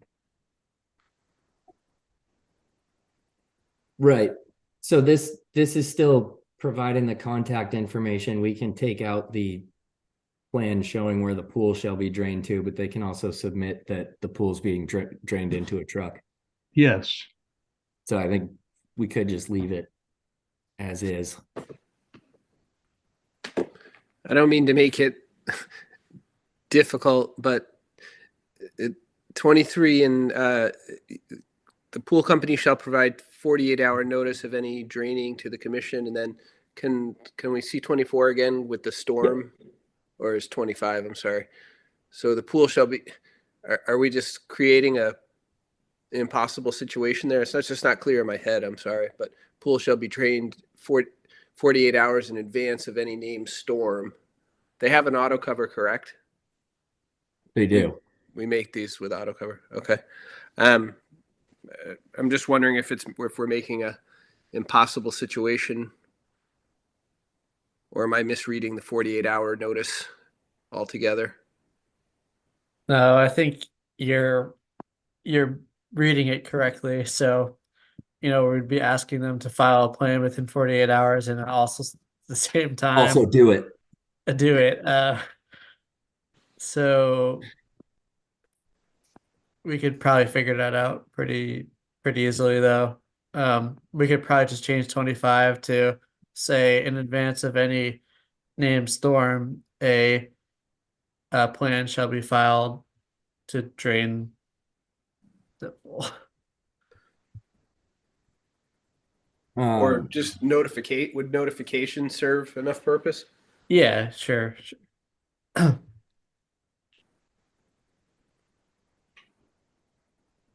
we say Conservation Commission staff shall be notified?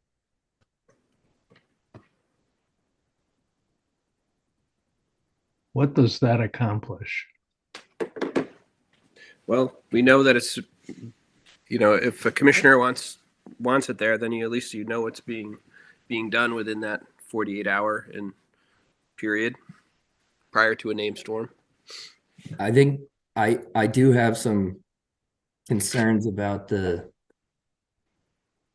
actual feasibility of this. Like if someone knows a storm is coming or if conditions change within those 48 hours, how do they know that they can definitely get a pool company to come drain their pool within 2 days? Not to be the devil's advocate or anything. I'm just kind of trying to piece this out. Yeah, and that's fine if we decide it's not feasible. But it was discussed in the hearing, so I wanted to make sure it was brought up.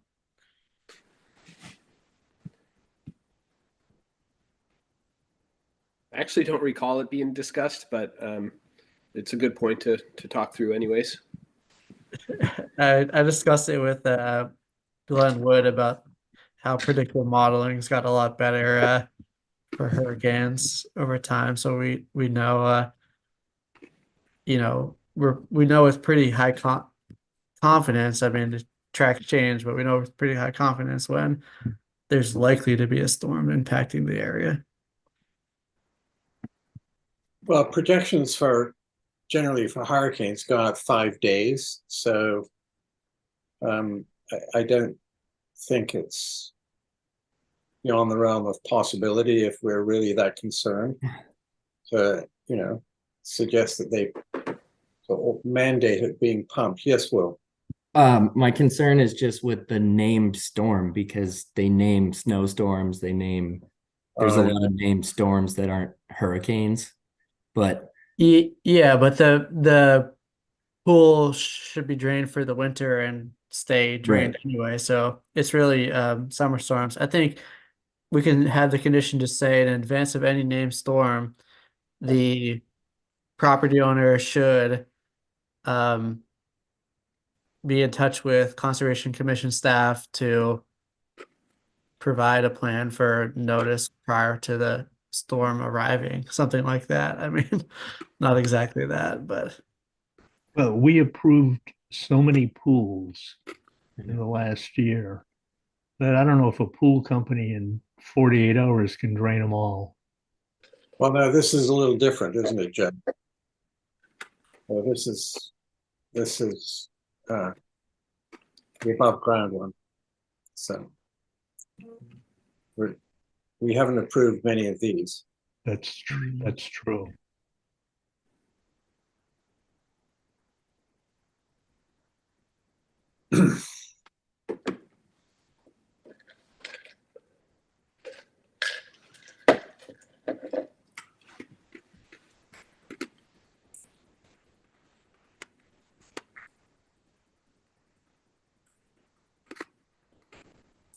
I think that's fine. It's general enough to meet the Yeah. need.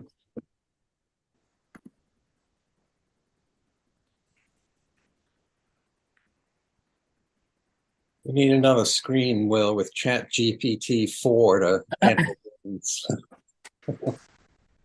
I'd struggle with the prompts. Yeah.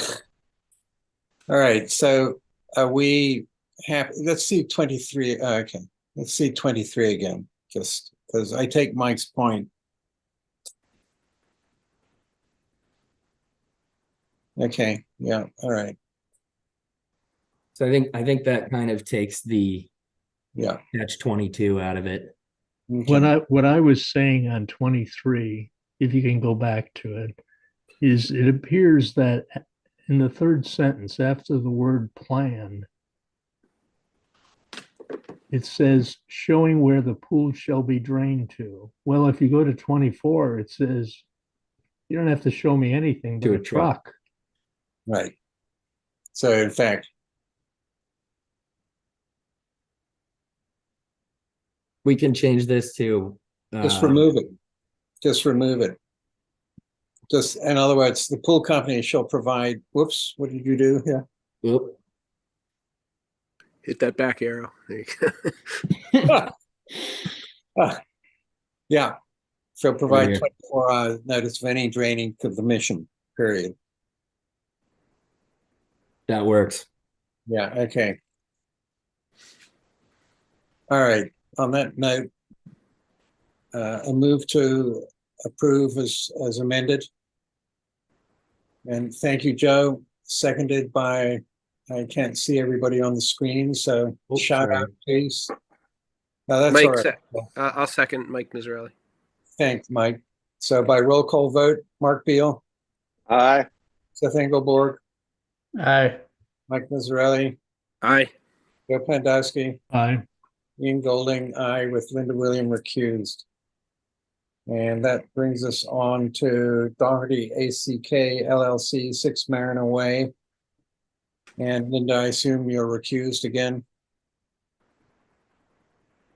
Yeah, she You said announced that, it. Yeah. And shall we just move to approve as amended using the same language for 4 Mariner Way? Yes. It's okay by me. All right. And so that was a motion to approve as amended, Mike? And seconded Yes. by Joe. Thank you. So by roll call vote, Mark Beal, Aye. Seth Engelborg, Aye. Mike Miserelli, Aye. Joe Pandowski, Aye. Ian Golding, aye, with Linda Williams recused. And so that brings us on to Commonwealth Wind LLC offshore linear project.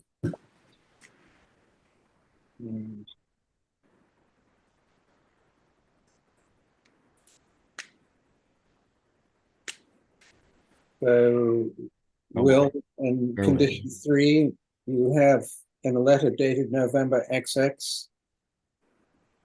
We do have both of those dates. I'm sorry, I'm navigating through a million screens, but the dates are all set.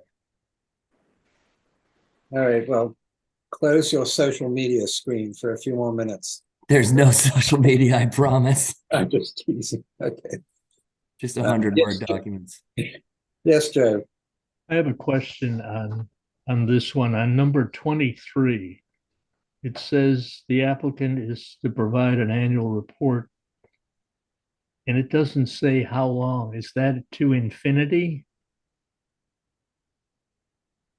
Do we want an annual report for 3 years or 5 years and end it?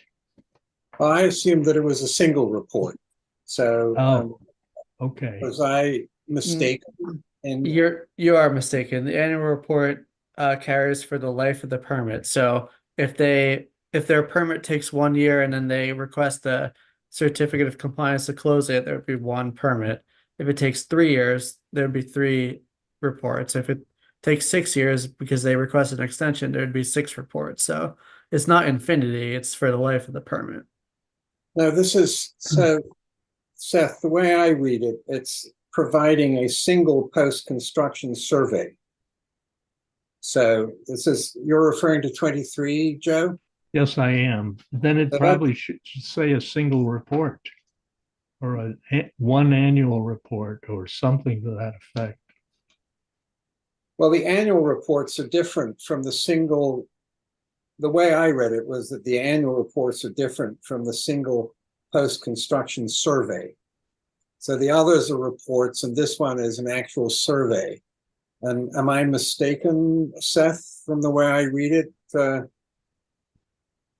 Yeah, so 23 has a requirement for a one-time survey post-construction. Yeah. And also an annual report indicating if the cable has any effects. So if the cable has no effects in year one, they provided a report that said no effects. But if the cable for some reason in year two becomes dislodged from the seafloor and it has an effect, then in year two they have to provide us a report saying there was some impact from the cable being dislodged and we did these mitigation methods to rebury the cable. So Right, they're two different things, right, exactly. So, but it is in the same condition, both in 23. okay. So, without hurrying us along, shall we make a motion to approve as drafted? Thank you. Mr. Chair. Yes. So I know at one point Natural Resources Department staff was trying to get us to standardize the timing of annual reports. I don't know if that's still a directive from them or not, but we had some permits come that said, like annual reports should be filed by December 1st so that they could be reviewed by the end of the year. I don't know if we care about that or not, or NRD staff cares about that or not.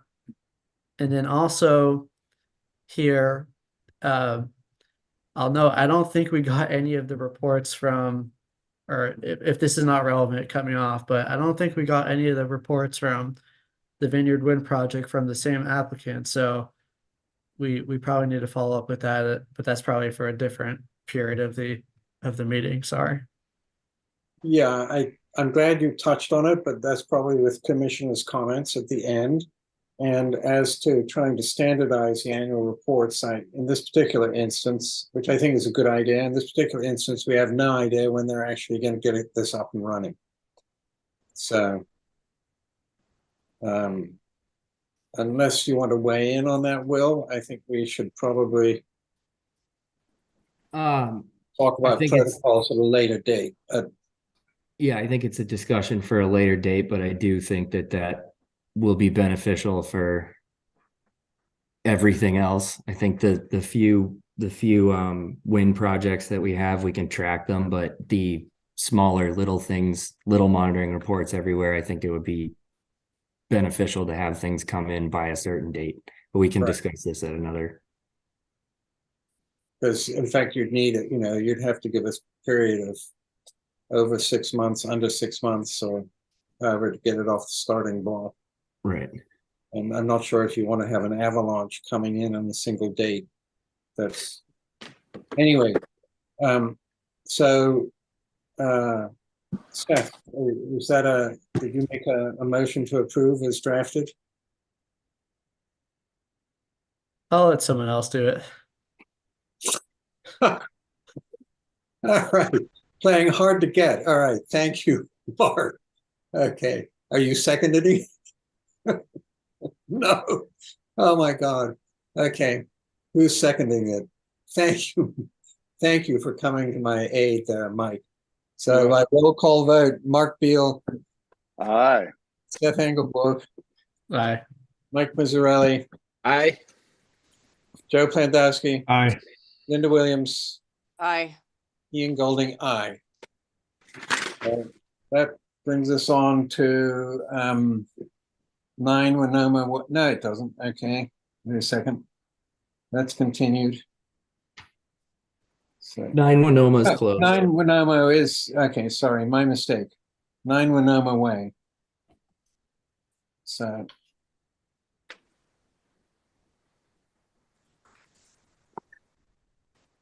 All right. This was the land bank stairs. We have just our general conditions. We were waiting on NHESP for them. we still are. No, we're good. Closed. Okay, that's what I thought. Okay. Any suggestions or a motion to approve as drafted? Motion to approve is drafted, Mr. Chairman. Thank you, Mike. Seconded by Joe. By roll call vote, Mark Beal. Mark? Seems like he's missing. Okay. Don't Mark talk was getting his about ice cream. Phil. Mark votes aye. Seth Engelborg, Aye. Mike Mazzarelli, Aye.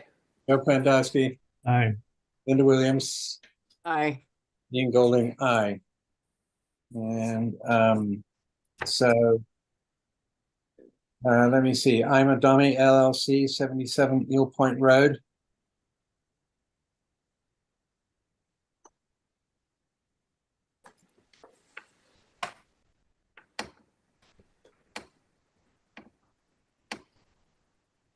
This is another set of wooden beach stairs, same conditions as the last one.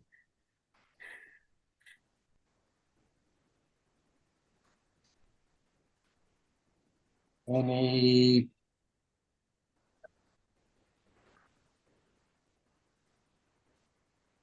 great. So motion to approve is drafted. Thank you, Joe. Thank you, Mike. So by roll call vote, Mark Beal, Aye. Seth Engelborg, Seth. Okay. Mike Mazzarelli, Aye. Joe Plandowski, Aye. Linda Williams, Aye. Ian Golding, aye, with Seth absent. No, Getting recuse. Recuse. He Actually. recused. Sorry about that. My mistake. With Seth Engelborg recused. So this brings us on to 156 Orange Street. That was continued. That was continued.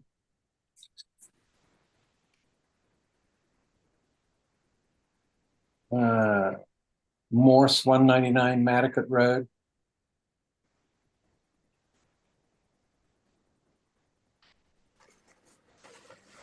Starting to get deja vu. This is another beach stairs with the same conditions. A motion to approve is drafted. Motion to approve, Mr. Chairman. Thank you.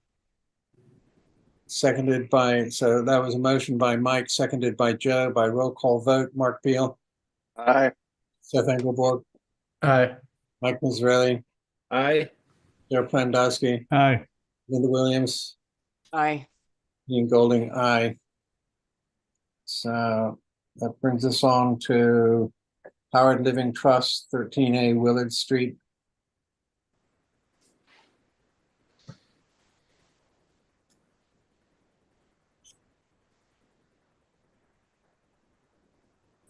All right.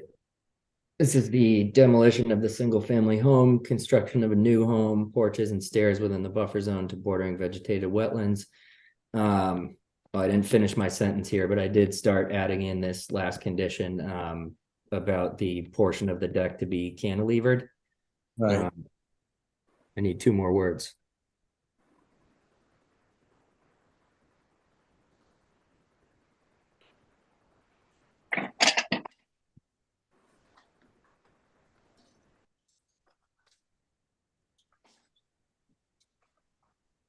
And then we also had our waiver request.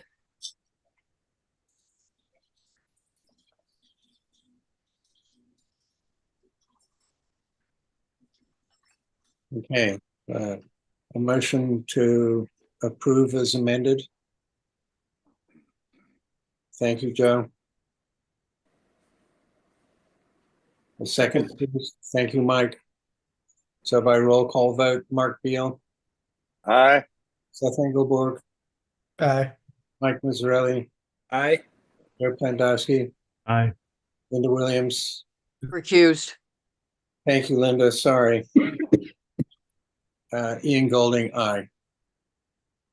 So that brings us on to the Matthew and Allison Smith Trust, 232 Nantucket Road.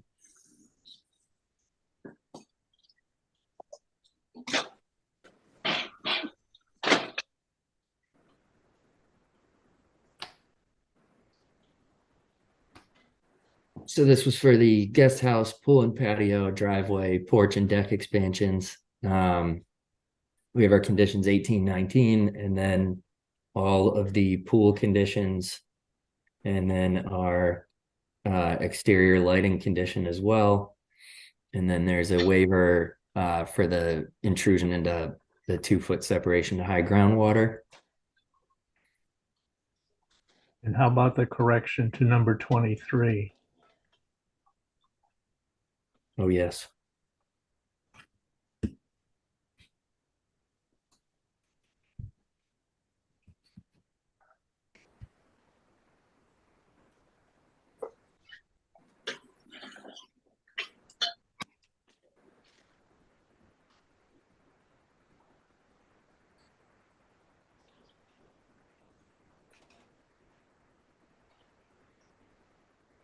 All right. Ooh. Sorry, I don't know if you want me to stop the screen share. No, I think that's fine. So the motion to approve is amended. Thank you, Joe. Thank you, Mike. So by roll call vote, Mark Beal, Aye. Seth Engelborg, Aye. Mike Mazzarelli, Aye. Joe Pandowski, Aye. Linda Williams, Aye. Ian Golding, aye. That brings us on to Gutierrez and Gator, 55 Grove Lane.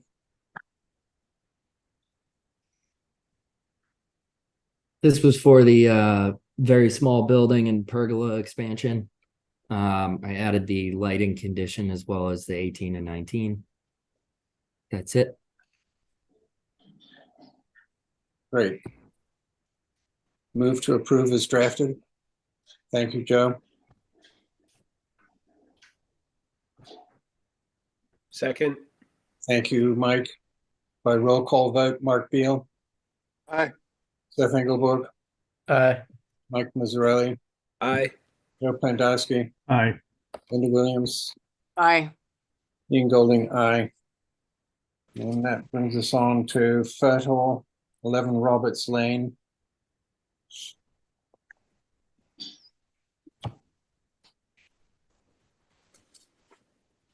Last order.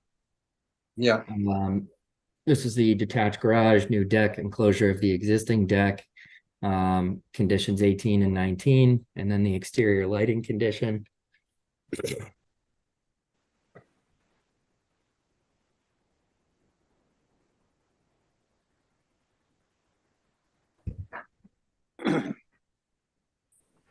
Motion to approve is drafted. Motion to approve, Mr. Chairman. Thank you, Mike. Seconded by Joe. Thank you, Joe. By roll call vote, Mark Beal, Aye. Seth Engelborg, Aye. Mike Mazzarelli, Aye. Joe Pandowski, Aye. Linda Williams, Aye. Ian Golding, aye. That brings us on to extensions of orders. And Skeffington Silva, 14 Harbor View Way. So, yes, thank you, Will.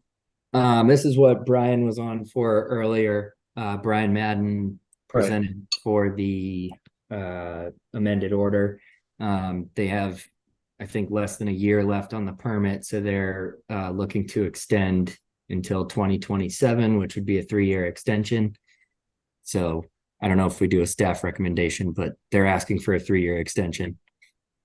Sure. So, thank you. Was that Seth? Yes. Excellent. Good evening. Seconded by. I have a question. Oh, yes, Joe. This is 35 Nantucket Road, right? We're talking about? No, No. 14 Harbor View Way. Got it. Okay. So this is the extension of orders. Yes. Yeah. Got So, it. and Seth has made a motion to extend the order, and it is being seconded by Joe. Thank you, Joe. By roll call vote, Mark Beal. Aye. Seth Engelborg. Aye. Mike Mazzarelli. Aye. Joe Pandowski. Aye. Linda Williams. Ian Golding, aye. And Linda? Recused. I'm recused from 14 Harbor View. Thank you, Linda. And at this point, I'm sure if we were in person, you'd be rapping my knuckles, but here we go. So on to other business. So there are no minutes to approve. Monitoring reports. So any monitoring reports, Will? Yep. We did have one. I don't know if there's really anything super interesting to put up on the screen, but I can explain it. We had the monitoring report. It was the surface water monitoring report for 19 Wawanet, which is the Eat Fire Springs farm property. The purpose of this June monitoring report is to establish background and establish a baseline before farming activities take place. So they are, really just getting background information and baseline information so that their water tests in the future can show whether or not they're having an effect on the area. But nothing was super alarming in here. If you read through it, there were some elevated levels of manganese, which is a naturally occurring, but also part of a lot of fertilizer because it's a micronutrient. But that's it. Riveting stuff. Thank you. Suitably riveted. That brings us on to enforcement actions, potential enforcement actions. So it's my understanding that town council, Jeff, perfect. Good evening, everyone. Guest appearance. I lurked around waiting long enough to finally have my moment in the sun tonight. Oh my goodness. So sorry for just popping on now. But just a quick update and a little discussion on Baxter Road. There's a lot of moving parts and a lot of rumors and things, and I just thought I wanted to bring it to everyone's attention and kind of get some direction from the board. And as I still haven't gotten brave enough to hand off Sconset to Will. I'm still kind of dealing with it, so we'll see how it goes. So obviously we have a couple things outstanding. We have the removal order. I just wanted to verify to everybody.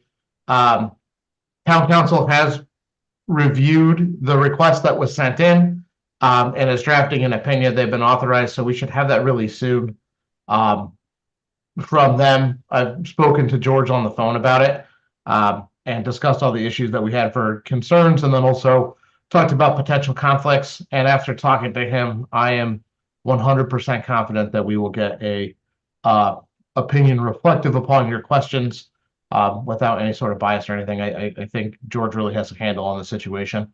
Was hoping to have it for today. Unfortunately, we don't, just from a million reasons, one of them being that we sent him some information a little bit late to help round out his opinion. But we'll have that soon. But I don't think we should take action necessarily on the removal order. That was kind of the outstanding piece without it. So I'll get to that in a little bit. Part two is, I know there's been a lot of speculation about a new notice of intent for the Baxter Road area coming in. We have preliminarily been told to expect that filing as part of our regular filing deadline for December the 21st, so next Thursday. So we're anticipating that. I know with that, we're also looking for a new third-party reviewer because Mr. Berman's not available. And we've scheduled some time to talk with Mass CZM about some potential suggestions and some possibilities to look into for that. Obviously, they don't have to be free. They can certainly be something where that's at the applicant's expense, or we do hold a fund for that kind of review to have that. So that will be coming in those dates that are there. And then we obviously have some other outstanding issues that are there. I think with all that being said, I personally think we should probably keep with our standard practice of, if that does get filed, the first hearing, setting up kind of special dates to hear that. And I think there's some value in lumping both of those together schedule-wise, because all of the participants from all sides will be present, and it only requires a singular thing. So I think lumping discussion of the removal order and discussion of any new filing together makes a lot of sense, at least from a staff perspective. So that's kind of where we are. I think just given some dates, it would be advisable if people find that to be worthwhile to push the removal date back again, probably back after at least that first couple hearings to see where we are. But that's kind of the are with both those processes. So we're making slow and steady progress on the removal order and are kind of waiting for that new filing that we were told to anticipate getting next Thursday. Thank you, Jeff, for waiting all this while. And Seth? Thank you. What's the current date on the removal order? It's current to like this meeting. So. All right. So it sounds like at the minimum, we would be able to have some review from council at our January 4th meeting. Is that correct? Yeah, I wouldn't anticipate it being any later than that. Like I said, I know the analysis is done. It's just putting pen to paper. So we'll have it in advance of that 4th meeting. I'll make a motion to extend the removal order deadline until January 4th. I'll second that Mr. motion. Chairman, I'll second that motion. Okay. So, Joe, do you have a question first? No, I have a comment. Why don't we extend it to something like March 7th? Because we'll be extending it again on January 4th. I agree with Joe. I do too, as a matter of fact. So, and also I think taking into account what Jeff said about trying to line them all up, it makes it, gives us more maneuvering room. Seth, do you object to that? No, I mean, we've already extended the deadline, like, I think it's almost 10 times at this point. So if we extend it again on January 4th, it's not that much Right. different, but I don't have an issue with, at the minimum, it's going to take a couple of meetings to get any analysis done. So I don't know necessarily if March 7th is the day, but sometime in February or March would be fine, I think. So, so if that, would you withdraw that motion, please? So withdrawn. Okay, thank you. And then before we make another motion, there are two members of the public who have their hands up. Spruce, you had your hand up for quite a while, Burton Balkine, and then Deanne Atherton. So Spruce, well, go ahead. Thank you, Chairman Goulding. I had a couple of questions about the current geotube status for staff, if that's all right. Well, it is, and thank you. I'd like to thank you for the drone pictures, which show clearly that they're exposed along the entire front and that there is significant erosion on the north end. I didn't see the south end. Thank you for that, Chairman. To staff, I actually am curious if what the clock time is on the 30 days that they have to cover it up. Because it was before the drone pictures, I think sometime in November, right after they pushed a little sand over the edge, it got exposed on a high tide event. And so I feel like it's the 30 days started sometime in November. Does staff have a time that started? We do. Let me just pull up my notes really quick, Bruce. Thank you, Jeff. I have that time estimated pretty close from an inspection, and I'll say it may not be a perfect date. It may have been a couple days before that or after that. But we did an inspection amazingly on the 15th of November and made note of that. So they're running pretty close to that 30 days. I appreciate that, Jeff. And then my next question is, do you have an amount that Dwight said he sent you an amount of sand that was actually excavated from the template and moved over to 79 Baxter Road? Do you have that figure, or could you make it available by email when you have a chance? Oh, certainly. Sorry, I thought I had gotten posted. If not, I'll email it to you either tonight or tomorrow morning. And we'll post it up as part of the packets. Okay, thank you very much, sir. Those are my questions. Thank you. Thanks, Bruce. Deanne? Yes, thank you. Ian, can you hear me? Yes, we can. I have two comments or questions. One is for Jeff. What exactly are we waiting for town council to opine on? Sure. So if you remember, when we last talked about the removal order, there was some questions about the commission's authority to order some actions. The removal plans in specific had a note on the plan that required the removal of 3 structures. I apologize for not remembering the address numbers off the top of my head, but those are 3 structures protected by the geotubes. The engineer plan stated they need to be removed prior to removal of the geotubes. And there was some questions raised as to the commission's legal authority to enact those plans with that caveat that the houses be removed, or if the commission had authority to order those houses removed, and if they did not, where that authority lied. And then there were some supplementary questions to that as to meeting the requirements of the removal order if they were plans that could not be enacted by the commission for whatever reason. And those were the primary questions that were put to town council. I think the one that was most interesting personally is that first question of what level of authority does the commission have to enact that removal plan? So I think the numbers were, it may have been 99 where there's that non-habitable dwelling was moved from 97, and then 95, I think. Yeah. Yes, thank you. And then my If it helps, really quick, I apologize for interrupting you. If it helps, when we get the opinion back from town council and that's made public, is the request that goes with it will also be made available, so you can see all of the questions that went in. Thank you, Jeff, through Mr. Chair. My second question has to do with your comments that a notice of intent is going to be filed next week. Is that correct? That's what we are being told.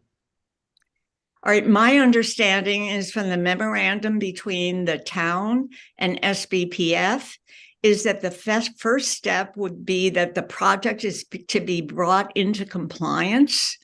Is the project in compliance? If I may, Mr. Chair? Oh, by all means. I think the real easy answer to that question, Deanne, is we wouldn't be discussing the removal if it were 100% in compliance. Right. The answer is a resounding no, Deanne. Well, thank you. Then my follow-up is, how can the commission entertain a notice of intent if the current project is not in compliance? And the town has agreed that the number one step is to bring the project into compliance. So, if I may again, Mr. Chairman? Please, Jeff, since I have no ready answer. So, I think that answer is a little bit tricky in the sense that there's a lot of moving parts to it. But I think the easy answer is some of that I would recommend speaking to the select board directly, who are representing themselves as the property owner and are the primary holders of that memorandum of understanding, or those parts. About that first part. The second part, obviously, it's a little less tricky. If someone files a notice of intent, there's a certain obligation for it to at least get reviewed to see if it has met the minimum submittal requirements. If it has not, and we've done this a number of times, not just for this project, but for other projects, we've rejected them at a staff level as being incomplete and improper applications. So we'll go through all that, and some of those questions that I think you asked are extremely germane to any discussion on what may be the body of that application. Thank you, Jeff. So there you have it, Deanne. So yes, Seth. Thank you. It's important to note that the order permitting the current geotube installation is expired and has not received a certificate of compliance, or no certificate of compliance request has ever been filed. But should it be filed, it's unlikely that it would be issued, given the project is not in compliance. I would say generally, not in relation to this project, but just in the terms of wetland permitting, submitting a notice of intent is actually a way to get projects into compliance. So for instance, if you do some unpermitted work, like you build a house in a buffer zone without a permit, you could then actually apply for a notice of intent to permit that. So the NOI process actually can be used to, I guess, deal with bringing an existing project that's not in compliance into compliance. But that's probably not what you're asking. Your questions are probably more at the MOU select board level, but the NOI process does typically get installations that exist into compliance before moving forward. Thank you. Thank you, Seth. Mike, are you? Mr. Chairman, I'm gonna sign off, and I just for a family birthday celebration, but I just wanted to say happy holidays to my fellow commissioners, and hopefully it's okay for me to sign off. Well, thank you for persevering as long as you have, and I know it's an important birthday party for your daughter, and have a great evening and happy holidays. Thank you so much. Real quickly, Mike, as you sign off, I was supposed to tell you, Sadie says happy birthday. Thank you, Sadie. I'll tell Claire. She's 18 now, so we got a new boss in town. We all will soon enough. Okay. Thank you, everybody. Take care. Happy holidays. Good night. So, Deanne, do you have any further comments? I do, Ian, but I kind of forget it. I've lost my train of thought. So thank you all.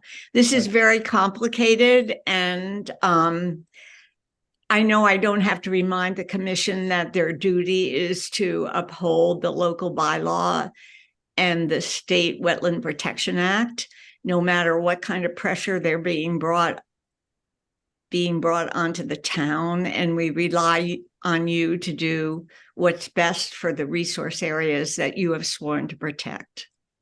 Thank you. Thank you for that reminder, Deanne. And my best to you and Rick, and happy holidays with your family. Thank you, Ian. Yeah. So that brings us on to reports. And so Tim is not here for crack. CPC is Mark, anything happening? Well, yes, no, we're still negotiating, not negotiating, I shouldn't say. We're still trying to decide what amount and to whom we're going to give the CPC funding for this year at town meeting. Or recommend at town meeting. So we're still talking about that in meeting, and we had a meeting today actually. So we're still after on it, just trying to decide. Well, good luck. It's $3.5 million, so it's not chump change. Not to us, anyway. Sorry, I couldn't help that aside. So NP and EDC. Next meeting is on Monday, so this upcoming Monday, so nothing to report. Okay, thank you, Seth. And Linda, the harbor plan, anything? We have finally devised a way to tackle it. Sort of hard to figure out how to go at each section.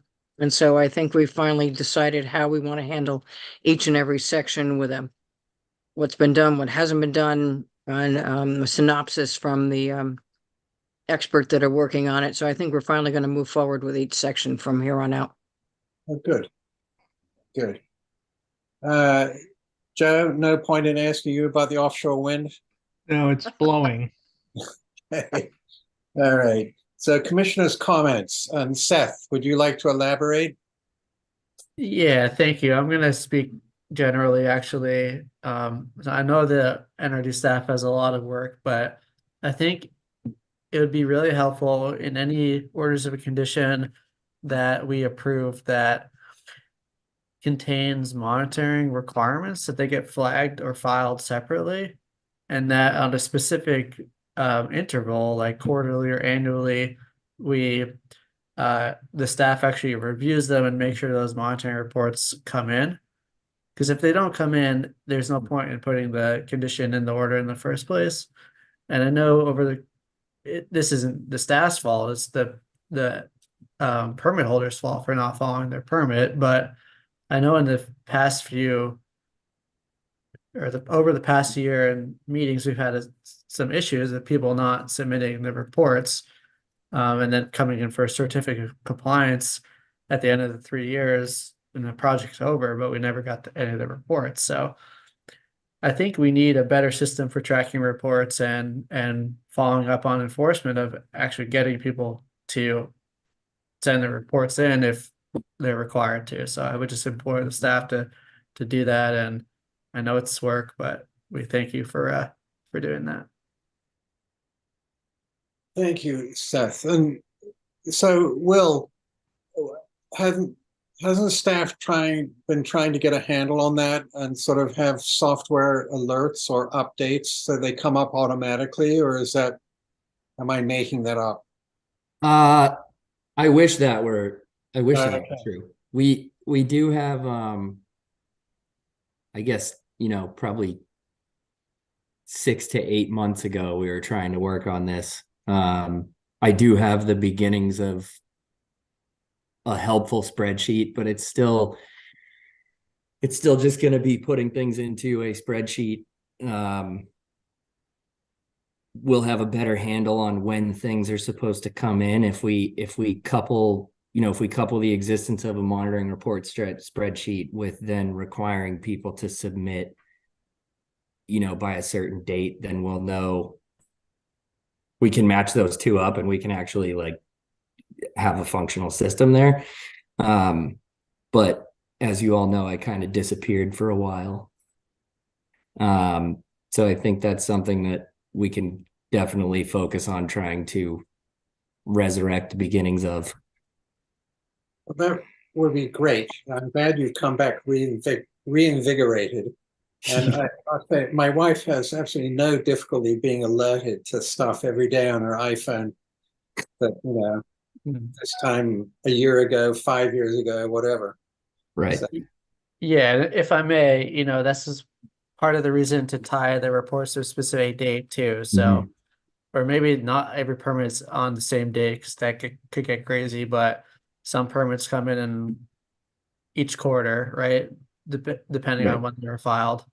And then you take all the permits that have that monitoring report with that timeline, and you put it in the calendar for a reminder for 3 years, and on that day you get pinged with all the projects that should be reporting. And if they didn't give you a report, you can send it out to say, hey, we need this report. I know it's a lot of work, but we sort of need those, or else there's no point of doing the condition anyway. It's just too bad that the applicants aren't putting the reminder on their own calendar. well, I wonder whether it's worth trying to get, pay outside help to do it, because I know there is extra money out there. I mean, so Seth, you're totally right. Absolutely. Big difference if the word got around that people are actually being watched. I mean, I don't mean it in Orwellian fashion, but in terms of reminding them. Right. So, yeah. Okay, so administrator staff reports. All the Christmas lights are working in the office now that you have now that you have a new panel in there. I do have one staff comment, just the results of the doodle poll. I'm missing a couple responses to it, but the best date that I have found for the wetlands reg and update meeting in January would be January 11th, which is an alternate Thursday at 5. Okay. And then I also just wanted to, on top of that, mention that I'm not forgetting the open space discussion. I'm kind of in a holding pattern just with the expected SBPF special meetings that are going to be coming up. So I just want to see what happens with the schedule. Yeah, thanks. Well, Deanne, is your hand up again? Yes, it is, Ian. I just have a question for staff, for Will. Was a letter received from the Coastal Resilience Advisory Committee about the wetland regulations relating to permitting pools in the floodplain? You want me to take that one, Will? Sure, I can. I also don't know if Vince is here, but there was a letter that was told that was on its way. And then the chair of that committee has asked for that to be there were some corrections that need to be made, and it's going to be submitted for discussion as part of that regulatory discussion in January. Great. Thank you. And yes, Seth. So the regulatory meeting, is this another meeting where we're discussing the changes and then getting to a hearing, or is this the hearing where we're putting the changes into place? I believe this is a meeting unless Jeff wants to correct me.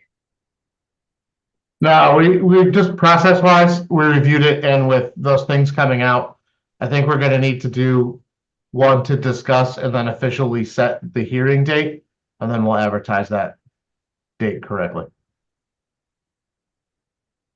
Okay, so I mean, I think in my mind, there's a relatively few issues out there that are, I guess, contentious.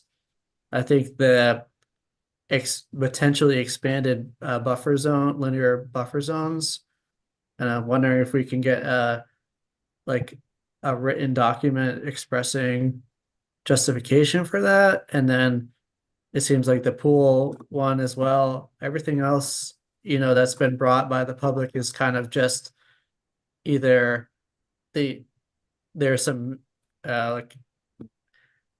miscommunications about what they were saying, or it wasn't really they weren't really understanding what we were doing. I think it's really just those two topics that need to still be responded to. So if we could get some details for that, and I'm happy to help with my views prior to that, then I think that's really it. So If I may, Mr. Chairman, too, I mean, we're happy, I mean, we have enough time, we could advertise that in-between meeting. There's still enough time to meet the public notice requirement for that. We can happily notice that for the public hearing, and then can always continue that public hearing if that seems to make more sense to people. Yeah. Okay. Yeah, we'll put that ad in the paper starting next week, and we'll get the 21-day notice requirement knocked out, and then Great. You can go from there. Super. So on that optimistic note, do I hear a motion to adjourn? Thank you, Mark. Thank you, Joe. By roll call vote, Mark Beal. Aye. Seth Engelberg. Aye. Happy holidays and New Year all. Thank you. Joe Plandowski. Aye. Linda Williams. Aye, but we're gonna see each other next week. It's not, we're not gonna see each other till New Year's until after next Thursday. And Ian Golding, aye. Happy holidays, everybody. Good night. Happy holidays. Happy holidays. Good night. Good night.